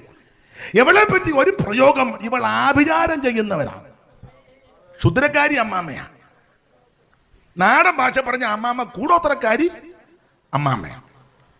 അപ്പോ അതുകൊണ്ടാണല്ലോ ഏകു ഇസ്രായേലി വന്നപ്പോൾ യോരാൻ ചോദിച്ചു, ഏകുവേ നിനക്ക് സമാധാനമോ? അപ്പൊ ഏകു പറഞ്ഞ പണമുണ്ട് എനിക്കോ, എങ്ങനെ എനിക്ക് സമാധാനം? നിന്റെ അമ്മ ഇസബേലിന്റെ ക്ഷുദ്രപ്രയോഗം ഇതുപോലെ കൊടുമ്പിരിക്കൊണ്ട് നിൽക്കുമ്പോൾ എനിക്ക് വല്ല സമാധാനമുണ്ട്? അപ്പോൾ ഇവൾ ക്ഷുദ്രക്കാരിയാ. അപ്പോൾ വേദ പഠിതാക്കൾ ശരി പറയുന്നത് ആഭിചാരം ചെയ്തു ഏലിയാവിനെതിരെ. അവിടെ ദേവന്മാരുടെ നാമത്തിൽ ഏലിയാവിനെതിരെ ആഭിചാരക്രിയകൾ ചെയ്തു. അതിന്റെ എഫക്റ്റ് ഉണ്ടായി. ദൈവമക്കൾക്ക് അങ്ങനെ എഫക്റ്റ് ഉണ്ടാകും. പക്ഷെ പേടിക്കണ്ട, പരിശുദ്ധാത്മാവിന്റെ നിറവിൽ കോട്ടകളെ ഇടിക്കുന്ന ദൈവശക്തിയാ, ദൈവാത്മാവിന്റെ ശക്തി. നമ്മുടെ പോരിന്റെ ആയുധം ജഡീകമല്ല, കോട്ടകളെ ഇടിക്കുന്ന ദൈവശക്തിയാ. ഞാൻ ദൈവമക്കളോട് എപ്പോഴും പറയും, ഏത് ആഭിചാരവും മന്ത്രവാദവും ക്ഷുദ്രപ്രയോഗവും എന്ത് ബന്ധനമുള്ള വീട്ടിലാന്നേലും പരിശുദ്ധാത്മ നിറവിനെ പ്രാപിച്ച ദൈവമക്കൾ മുഴങ്കാലമടക്കി എന്റെ ഭാഷയാ തമ്പേറ് മക്കളെന്ന് അടിച്ച് അവൻ ആത്മാവി നിറഞ്ഞ് പാട്ട് പാടിയ സകല കെട്ടും പൊട്ടും. ഒരു ശക്തി നിന്നെ തൊടത്തില്ല. നമ്മുടെ പോരിന്റെ ആയുധം ജഡീകമല്ല, സൈന്യത്താലുമല്ല, ശക്തിയാലുമല്ല, എന്റെ ആത്മാവിനാൽ. സൈന്യത്താലുമല്ല, ശക്തിയാലുമല്ല, ദൈവത്തിന്റെ ആത്മാവിനാൽ. സൻബല്ലത്തിന്റെ ധോബിയാവിന്റെ കൂട്ടുകെട്ടുകൾ നിലക്കെതിരെ അവൻ വാടകോരി നിൽക്കുമ്പോൾ ദൈവമക്കൾ തറങ്ങുന്നു പോകരുത്. ഇത് പണിയുന്നത് പരിശുദ്ധാത്മാവാ. സൈന്യത്താലുമല്ല, ശക്തിയാലുമല്ല, ദൈവത്തിന്റെ ആത്മാവിനാൽ. കൃപ കൃപ എന്ന് ആർപ്പോടെ ഒരു ശക്തി നിന്നെ തൊടുകയല്ല. അവിടെ ആഭിചാര ശക്തികൾ ഫൈറ്റ് ചെയ്ത് നിൽക്കുക. അതുകൊണ്ട് ആവശ്യത്തിന് ഒരു ചെറിയ ഭയം. ഓടി ചൂരച്ചടിയുടെ കീഴിൽ കിടക്കുക. അന്നേരം ആ ദൂതം വന്ന് തട്ടി. നെഞ്ചമേ നിഞ്ചഞ്ചലങ്ങൾ ഒന്നും വേണ്ട, പഞ്ചമുറി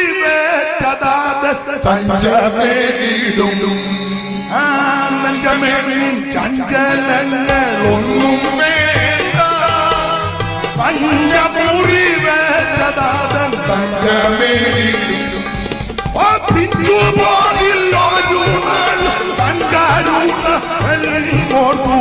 പുഞ്ചിരി തൂങ്ങിടുക നീ എന്നും മനമേ, പിഞ്ചു പോകില്ലൊരു നാളും തൻകാരുണകൾ ഓർക്കൂ. പുഞ്ചിരി തൂങ്ങിടുക നീ എന്നും മനമേ. ഓ ശത്രുഭീതി കേട്ടുതല്ലും ഓ ചൂരടി ചേർന്ന് പാടുക.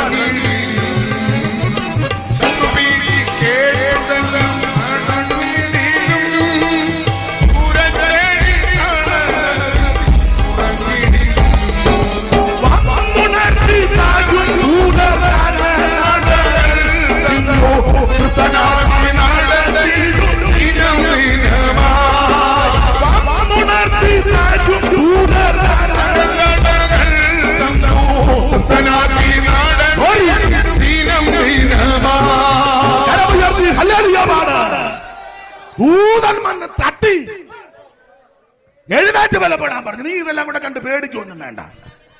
എടാ ഒരു തള്ള അവിടെ ഇരുന്ന് ആവശ്യമില്ലാത്ത എല്ലാം കൂടെ വിളിച്ചു പറഞ്ഞെന്നോർത്ത് എടാ അവിടെ ഇവിടെ ഇരുന്ന് ഓരോ തന്തയും തള്ളയും ഓരോരുത്തരും പറഞ്ഞോത്ത് നീ എന്തിനാ പേടിക്കുന്നേ? നിന്നെ വിളിച്ച ദൈവമല്ലേ?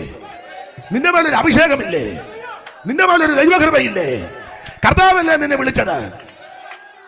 അവിടെ ഇരുന്നൊരു തള്ള ഏതാണ്ട് പറഞ്ഞു. അപ്പുറം അവിടെ ഇരുന്നപ്പം വേറൊരു തന്ത ഏതാണ്ട് പറഞ്ഞു. അവിടെ ഇരുന്നുകൊണ്ട് വേറൊരുത്തൻ ഏതാണ്ട് പറഞ്ഞു. ചുമ്മാ പോടാ എടാ പൊട്ട, അഖിലാട്ടം കണ്ട ഉടയവനല്ലേ നിന്നെ വിളിച്ചേ? ഈ കാണുന്ന സകലത്തെയും നിയന്ത്രിക്കുന്നവനല്ലേ നിന്റെ രക്ഷിതാവ്? ഉണ്ടാകട്ടെ എന്ന വാക്കിൽ സകലത്തെ ഉരുവാക്കിയവനല്ലയോ നിന്റെ ദൈവം? നമ്മുടെ ദൈവത്തെ പോലെ വലിയ ദൈവം ആരുള്ളൂ? ഈ ദൈവം എന്ന് വന്നേക്ക് നമ്മുടെ ദൈവമാണ്. അപ്പൊ അവിടെ ഇവിടെ ഇരുന്ന് ഏതായാലും മാക്രി എന്തായാലും പറയുന്നതുകൊണ്ട് നീ ഉടനെ കോക്കറി കുത്തേണ്ട കാര്യമൊന്നും. ഞാൻ പണ്ടും പ്രസംഗിച്ചതാ, നിങ്ങൾ ചിലര് കേട്ടിട്ടുണ്ടായിരിക്കുക. ആന ഇങ്ങനെ നടന്നു പോകുമ്പോ പന്ന പട്ടി കടന്ന് ഏതേലും ആന ഡോണോ എന്തിനാ കുരച്ചേ? ടൈഗർ എന്തിനാ? എടാ ആനയല്ലേ, പഴയ കണക്കാ. എൻ്റെ അമ്മ പറഞ്ഞു കേട്ടതാ, നടക്ക് 4000 മുടിക്ക് 3000. ആനയ്ക്ക് ഇപ്പോഴത്തെ അല്ല, ചക്രമുള്ള കാലത്തെ കണക്കാണ്. പഴയ കണക്ക് ചക്രം യോടി. അതിനു മുമ്പേ ഉണ്ടായിരുന്നു കാല്, അരക്കാല്, മുക്കാല്, മാഹാണി, മുണ്ടാണി. അച്ഛാനറിയാം മുണ്ടാണി കണക്ക്, മാഹാണി മുണ്ടാണി കണക്ക്. അന്നത്തെ കാലത്ത് ആനയുടെ കണക്കാ. നടക്ക് 4000, മുടിക്ക് 3000. അങ്ങനെയുള്ള കാലത്ത് ആന പോകുമ്പോൾ പട്ടി കടന്ന് കുറച്ച് ആനയെല്ലാം കൂടെ പട്ടിയുടെ പുറകെ ആനയാ. ഏലിയാവെ ഒരു തള്ള ഏതാണ്ടും പറഞ്ഞെന്ന് ഓർത്ത് നീ അവിടെ കിടന്ന് ഒറ്റ തട്ട് കൊടുത്തു. പുള്ളി ആടി എഴുന്നേറ്റ് മോഡറാന്ന് പറഞ്ഞു. ആഹാരം കൊടുത്തു, അപ്പവും അട കൊടുത്തു. സ്തോത്രം. പിന്നെയും പാട്ട് വരുന്നു, CS-ന്റെ പാട്ടാണ്. പട്ടണപാനീയമില്ലാതല്ലഞ്ഞിടുമ്പോൾ ശക്തിമാന്മാരുടെ നല്ല ഭോജനമേകും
ബലപ്പെടുത്തി. ആ ആഹാരത്തിന്റെ ബലം കൊണ്ട് 40 രാവും 40 പകലും നടന്ന് ദൈവത്തിന്റെ പർവ്വതമാകുന്ന ഹോരേബിലെത്തി. എന്ന് പറഞ്ഞാൽ ദൈവത്തിന്റെ കരം നിന്നെ സ്പർശിച്ചാൽ നിന്റെ മരണഭീതിയും പ്രശ്നങ്ങൾ പരിഹരിച്ച് നീ ഉദ്ദേശിക്കാത്ത സ്ഥലത്ത് ദൈവം നിന്നെ കൊണ്ടെത്തിക്കും. തള്ളച്ചി ഓർത്തത് മിക്കവാറും ആള് ഇതോടെ തീരും ഒന്നും തീരുകയല്ല. ഇവിടെ ഇനിയും ശാബാത്തിന്റെ മകനെ അഭിഷേകം ചെയ്യാനുണ്ട്. യേഹുവിനെ വേർതിരിക്കേണ്ടതുണ്ട്. ഇതെല്ലാം ശുശ്രൂഷ കിടക്കുക. അന്നേരം നീ അവിടെ കിടന്ന് കുരച്ചാൽ അങ്ങനെ ഇതൊന്നും തീരുന്നതല്ല. സ്തോത്രം. ഉറപ്പുണ്ടായിരിക്കണമെന്ന് തട്ടി ബലപ്പെടുത്തി വെച്ച് പറഞ്ഞു പോക്കോളാൻ പറഞ്ഞു. നേരെ സൂക്ഷം ഹോരേവിച്ചെന്ന് കയറി. സ്തോത്രം.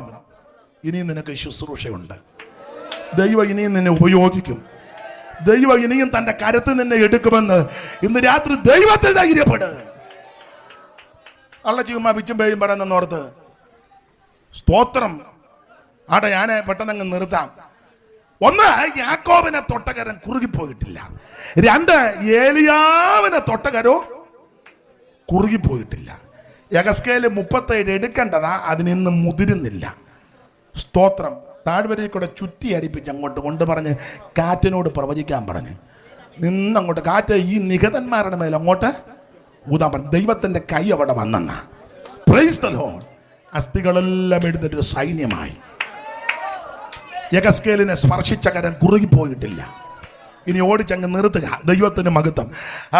ഇനി മത്തായി സുവിശേഷം വായിക്കേണ്ട 8-ാം അധ്യായത്തിൽ നമ്മുടെ കർത്താവാകുന്ന ക്രിസ്തുയേശുവിന്റെ ഏറ്റവും പ്രസിദ്ധമായ പ്രസംഗമാണ് പർവ്വത പ്രസംഗം അല്ലെങ്കിൽ ഗിരിപ്രഭാഷണം. മത്തായി 5, 6, 7 3 അധ്യായത്തിൽ പർവ്വത പ്രസംഗം. ഏതാണ്ട് 28 സബ്ജക്റ്റുകൾ ക്രിസ്തുയേശു അവിടെ സംസാരിച്ചെന്ന വേദ പഠിതാക്കൾ ആ ഭാഗം പഠിച്ചിട്ട് പറഞ്ഞിരിക്കുന്നത്. ഇനി അത് പറഞ്ഞ് തർക്കമൊന്നും ഉണ്ടാകണ്ട, 28 30 ആയിക്കോട്ടെ.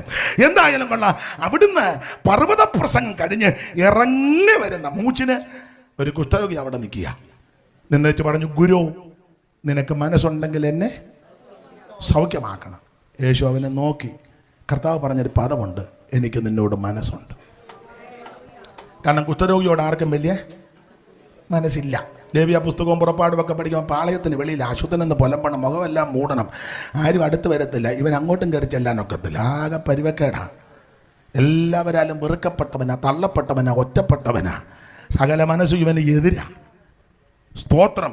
ആ ഒടുവിൽ അറ്റ കൈക്കാ യേശുവിൻ്റെ അടുക്ക വന്ന് വെച്ച് പറഞ്ഞു, ഗുരു, നിനക്ക് മനസ്സുണ്ടെങ്കിൽ എന്നെ ശുദ്ധമാക്കണം. യേശു പറഞ്ഞു, എനിക്ക് നിന്നോട് മനസ്സുണ്ട്. യേശു കൈ നീട്ടി അവനെ തൊട്ടു. ക്ഷണത്തിൽ അവന്റെ കുഷ്ഠം സൗഖ്യമായി. ഈ കരത്തിന്റെ പ്രത്യേകത വിശ്വാസത്തോടെ വരുന്നവന് രോഗശാന്തി കൊടുക്കുന്ന കരമാണ്. ഇന്ന് രാത്രി ഏത് രോഗപീഠകളാകട്ടെ, ബ്രെയിൻ ട്യൂമർ ആകട്ടെ, ക്യാൻസർ ആകട്ടെ, കിഡ്നി സംബന്ധമാകട്ടെ, ഹാർട്ട് സംബന്ധമാകട്ടെ, ഷുഗർ കൂടി അങ്ങേയറ്റം പറ്റി നിൽക്കട്ടെ, എന്ത് രോഗങ്ങളും ആയിക്കോട്ടെ, കാരണം പുസ്തകം പഠിപ്പിക്കുന്നത് യഹോവ നിന്റെ അകൃത്യമൊക്കെ മോചിക്കും, സകല രോഗത്തെ സൗഖ്യമാക്കും. ഞാൻ നിന്നെ സൗഖ്യമാക്കുന്ന യഹോവ. ഇന്ന് രാത്രി അവിടുന്ന് തൃക്കരം തൊട്ട് ആ കുഷ്ഠരോഗിയെ സൗഖ്യമാക്കി. കുഷ്ഠരോഗിയെ തൊട്ടകരം കുറുകിപ്പോയിട്ടില്ല. യാക്കോബിനെ തൊട്ടകരം കുറുകിപ്പോയിട്ടില്ല. ഏലിയാവിനെ സ്പർശിച്ച കരം കുറുകിപ്പോയിട്ടില്ല. കുഷ്ഠരോഗിയെ ശുദ്ധമാക്കിയ കരം കുറുകിപ്പോയില്ല. ഇന്ന് രാത്രി ആ കരത്തിന്റെ ശക്തി ഇവിടെ വ്യാപരിക്കുക. കുഷ്ഠരോഗികൾക്ക് നല്ല സൗഖ്യമേകി ദൃഷ്ടി പോയവർക്ക് പവകാഴ്ചയും നൽകി. കുഷ്ഠരോഗികൾക്കു നല്ല സൗഖ്യമേകി ദൃഷ്ടി പോയവർക്ക് പവകാഴ്ചയും നൽകി.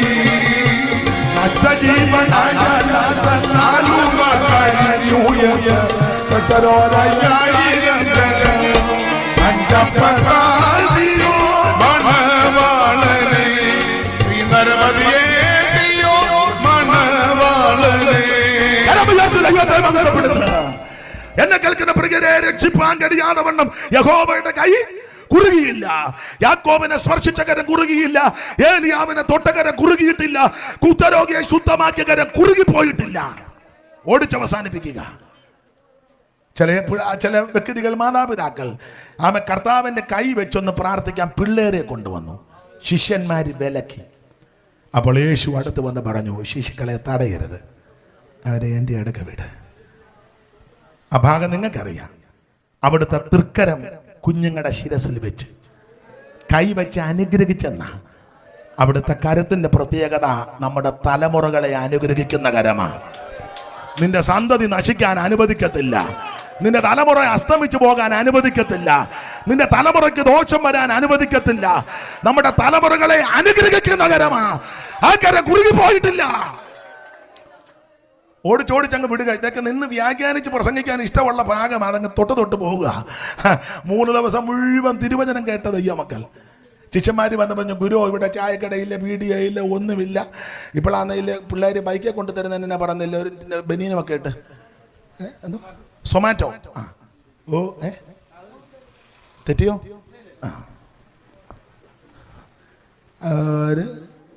ഒന്നുമില്ല അന്ന്. മൊബൈൽ ഇപ്പം പിന്നെ വീട്ടിൽ നിന്ന് പറഞ്ഞാൽ 3 ചിക്കൻ ഗ്രേവി വേണം. 10 മിനിറ്റ് കഴിയുമ്പം ഹോം ഡെലിവറി. അതാ ഒരു ഇംഗ്ലീഷ് കൂടി ഇരിക്കട്ടെ. ഇത്ര നേരം 1.25 മണിക്കൂർ നിന്നാൽ. അന്ന് ഹോം ഡെലിവറി ഒന്നും ഒരു ഡെലിവറി ഇല്ല. 3 ദിവസം മുഴുവൻ തിരുവചനം കേട്ടു. ശിഷ്യന്മാർ പറഞ്ഞ്, ഇല്ല ഗുരു വിട്ടേര്. അന്തർയോസ് എന്നും യോഗം കേൾക്കുന്നുണ്ട്. പുള്ളിക്ക് ഇതൊന്നും വലിയ വിഷയമില്ല. പുള്ളി ഇടയിൽ കൂടെ ചെന്നൊരു കൊച്ചനെ കളിപ്പിച്ച് 5 അപ്പം അതിൻ്റെ അമ്മ എങ്ങാണ്ട് കൊടുത്തു വിട്ടതാ യോഗത്തിന് വന്നപ്പോൾ. അവനിവിടെ ലാവണ്യവാക്കും തിരുവചനം കേട്ടപ്പോൾ ഇത് മാറ്റി വെച്ചു. അന്തർയോസ് ഇതെന്നും കേൾക്കുന്നുണ്ട്. അവനിതൊന്നും വിഷയമില്ല. അവനിങ്ങനെ അടിച്ചു മാറ്റാൻ നല്ല വിരുദ. അടിച്ചു മാറ്റി. അപ്പോൾ എൻ്റെ ചിന്തയാ, അന്ത്രയോസൊക്കെ ചിന്തിച്ചതാ, ഗുരു പൊതുയോഗം പിരിച്ചു വിട്ടോ, ഞങ്ങൾക്ക് കമ്മിറ്റി ഉണ്ടെന്ന്. കർത്താവ് സർവജ്ഞാനിയല്ലേ? സമുദ്രത്തിൻ്റെ അടിത്തട്ട് കൂടെ ഊളിയിട്ട് പോയ മത്സ്യത്തിൻ്റെ ഉദരത്തിൽ മറഞ്ഞിരുന്ന ചതുർദ്രമ കണ്ടവനാ കർത്താവ്. അവിടുന്ന് മനസ്സിലായി ഇവന്മാർ 5 അപ്പം 2 മീനും അപ്പറേ പോയിരുന്ന് അടിച്ചു മാറ്റാനാ. കർത്താവ് പറഞ്ഞ് ഇന്ന് കമ്മിറ്റി ഇല്ല, മൊത്തം പൊതുയോഗമാണ്, പന്തിയാട്ടം കൊണ്ടിരുത്താൻ പറഞ്ഞു. എന്നിട്ട് ചോദിച്ചു, നിങ്ങൾ അവർക്ക് ഭക്ഷിക്കാൻ കൊടുക്കുക. അയ്യോ ഞങ്ങളുടെ ഒന്നുമില്ലയോ എന്ന് ചോദിച്ചു. ഉണ്ടേന്ന് പറഞ്ഞു. ഇനി കൊണ്ടുവരാൻ പറഞ്ഞു. 5 അപ്പവും 2 ചെറുമീനും എടുത്ത് അവിടുത്തെ തൃക്കരത്തിലോട്ട് കൊടുത്തു. അവിടുന്ന് അതെടുത്ത് ദൈവത്തെ മഹത്വപ്പെടുത്തി അങ്ങോട്ട് കൊടുത്തു. അയ്യോ, വിളമ്പി ഇവന്മാരുടെ ഊപ്പാട് വരിക. കഴിച്ച് ആൾക്കാർ ഇങ്ങനെ വായിക്കും. എല്ലാവരും തിന്ന് 5 അപ്പവും ചെറുമീൻ 2 എടുത്തു വാഴ്ത്തി. 5 അപ്പവും ചെറുമീൻ 2 എടുത്തു വാഴ്ത്തി. 5000 സമൃദ്ധിയെ ഓരോ 5000 സമൃദ്ധിയെ ഓരോ യേശുനായക വാഴ ജീവദായക നിരന്തം യേശുനായക വാഴ ജീവദായക. അവിടുത്തെ തൃക്കരങ്ങളെ കൊടുത്തു, എടുത്തു ദൈവത്തെ മഹത്വപ്പെടുത്തി വാഴ്ത്തി കൊടുത്തു. എല്ലാവരും തിന്ന് തൃപ്തരായി. അവിടുത്തെ കരത്തിന്റെ പ്രത്യേകത തന്നെ സേവിക്കുന്ന, വചനം കേൾക്കുന്ന, വചനമനുസരിക്കുന്ന, ആരാധിക്കുന്ന ജനത്തെ തൃപ്തിപ്പെടുത്തുന്ന കരമാണ്. ഇന്ന് രാത്രി നിന്നെ തൃപ്തിപ്പെടുത്തും.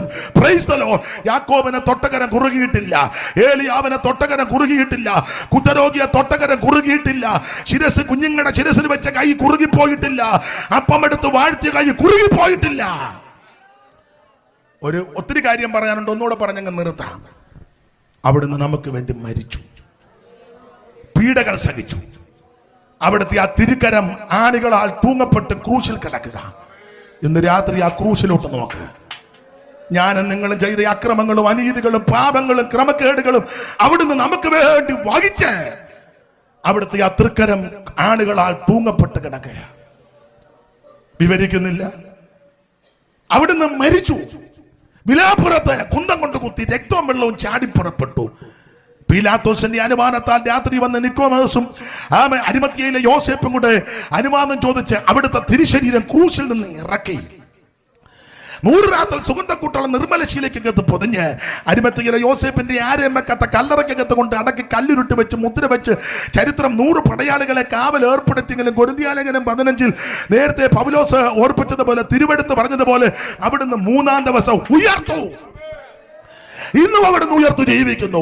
അരിമ ശിഷ്യന്മാർക്കെല്ലാം പ്രത്യക്ഷപ്പെട്ടു. ആദ്യം മറിയയ്ക്ക്, പിന്നെ കേബാവിന്, 12 പേർക്ക്, 11 പേർക്ക്, എമ്മവസിപ്പോർക്ക്, കടക്കര വെച്ച് ബദാന്യ വെച്ച് മുറി അടച്ചിട്ടപ്പോൾ തോമാസ് ഉള്ളപ്പോൾ ശേഷമുള്ളവർക്ക് 500-ലധികം പേർക്ക്. പൗലോസ് പറയാ, ഒടുവിൽ അകാലപ്രജ പോലുള്ള എനിക്കും അവിടുത്തെ ശിഷ്യവൃന്ദങ്ങൾക്ക് പ്രത്യക്ഷപ്പെട്ട് ഏതാണ്ട് 10-40 ദിവസം അവരുടെ കൂടെ ഇരുന്ന് ഒടുവിൽ ഇവരെ എല്ലാം കൂടെ കൂട്ടി ബദാന്യോളം കൊണ്ടുപോയി ആ അന്ത്യകൽപ്പന അങ്ങോട്ട് കൊടുത്ത്.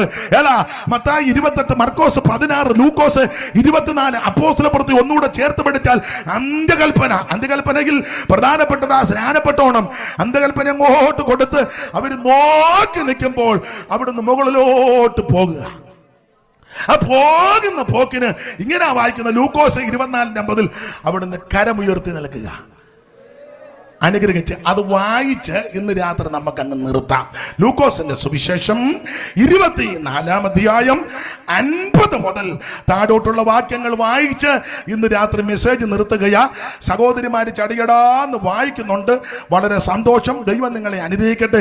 എങ്കിലും മൈക്ക് കൂടെ ഒന്ന് വായിക്കുകയാണെങ്കിൽ അതൊന്ന് അച്ചായൻ എടുത്തെങ്കിൽ ഒന്ന് വായിച്ചോ. ലൂക്കോസ് 24:50 ഒന്ന് വായിച്ചോ. എടുത്തവരൊന്ന് വായിച്ചോ, മൈക്ക് കൂടെ ഒന്ന് വായിച്ചോ പെട്ടെന്ന്. വായിച്ചേ. അനന്തരം അവൻ അവരെ ബഥാനിയോളം കൂട്ടിക്കൊണ്ടുപോയി. കൈ ഉയർത്തി അവരെ അനുഗ്രഹിച്ചു.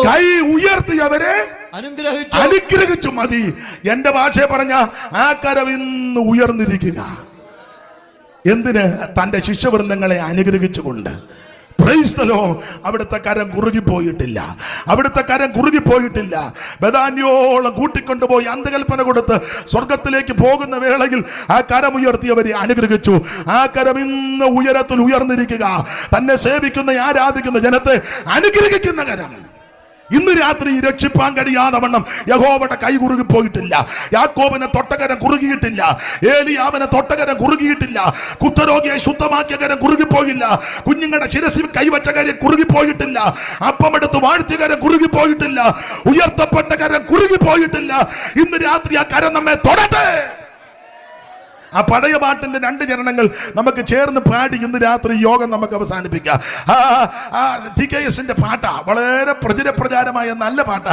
അറിയാവുന്നവര് ഒന്ന് ചേർന്ന് പാടിക്കോ. കൈകൾ അടിച്ച് താളത്തിന് അടിച്ച് 2 ശീല് പാട്ട് പാടി. നാളെ നമുക്ക് ഇങ്ങനെ ഒരു യോഗം ഇവിടെ ഇല്ലല്ലോ.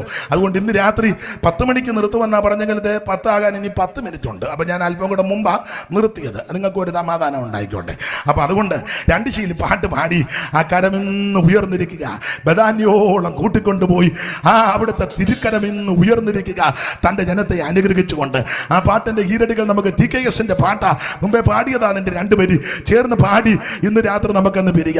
ഒലിവന്നോതും മലയിൽ നിന്നും തിരുജനമരികിൽ നിൽക്കവേ, ഒലിവന്നോതും മലയിൽ നിന്നും തിരുജനമരികിൽ ചരണമുയർന്നു ഗഗനേഗതനായി താതനരികിലമർന്നുക. ചരണമുയർന്നു ഗഗനേഗതനായി താതനരികിലമർന്നുക. എന്തോരത്ഭുത പുരുഷൻ ക്രിസ്തു തന്റെ മഹിമാനിസ്തുലവ. എന്തോരത്ഭുത പുരുഷൻ ക്രിസ്തു തന്റെ മഹിമാനിസ്തുലവ. ഒലിവന്നോതും മലയിൽ നിന്നു തിരുജനമരികിൽ നിൽക്കവേ, ഒലിവന്നോതും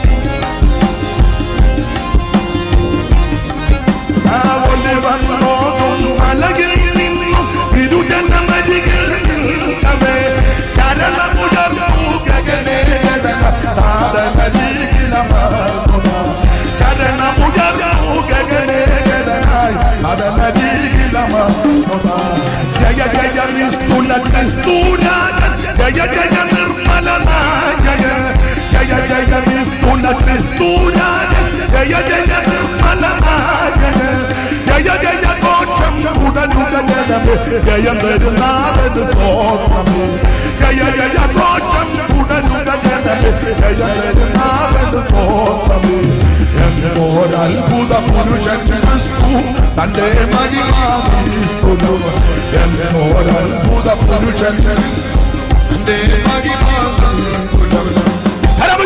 ഹല്ലേലൂയ പാടാം.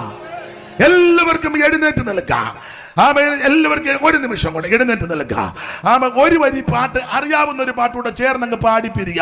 എന്ന് കാണാം ഇനി എന്നു കാണാം എന്റെ രക്ഷ എന്നെ എന്നു കാണാം, എന്നു കാണാം ഇനി എന്നു കാണാം എന്റെ രക്ഷ എന്നു കാണാം. ജനമേ, യഹോവ നിങ്ങളെ അനുഗ്രഹിച്ച് കാക്കുമാറാകട്ടെ. യഹോവ തിരുമുഖം നിങ്ങളുടെ മേൽ പ്രകാശിപ്പിച്ച് നിങ്ങളോട് കൃപയുള്ളവനാകട്ടെ. യഹോവ തിരുമുഖം നിങ്ങളുടെ മേൽ ഉയർത്തി നിങ്ങൾക്ക് സമാധാനം നൽകുമാറാകട്ടെ. കരമുയർത്തി ഹല്ലേലൂയ പാടാം. എല്ലാവർക്കും ഇരിക്കാം. ഈ ശുശ്രൂഷയ്ക്ക് എന്നെ ക്ഷണിച്ച ആദരണീയ കർത്തദാസൻ രാജൻ പാസ്റ്റർക്കും കുടുംബാംഗങ്ങൾക്കും സഭയ്ക്കും സഭാവിശ്വാസികൾക്കും ഈ ദേശത്തുള്ള ദൈവമക്കൾക്കും ദൈവസഭയ്ക്കും എല്ലാവർക്കും നന്ദി. കർത്താവ് നിങ്ങളെ സഹായിക്കട്ടെ. ഒരപേക്ഷ നിങ്ങൾ ഓർക്കുന്ന സമയത്ത് എനിക്കും കുടുംബത്തിനും സഭയ്ക്കും ശുശ്രൂഷകർക്കും വേണ്ടി പ്രാർത്ഥിക്കണമെന്ന് അപേക്ഷിക്കുന്നു. വാക്യം വായിച്ച കർത്തദാസനും ദൈവദാസിയെയും ദൈവം അനുഗ്രഹിക്കട്ടെ. പ്രാർത്ഥനയിൽ ഓർക്കാം. ദൈവം എല്ലാവരെയും ആശീർവദിക്കാം.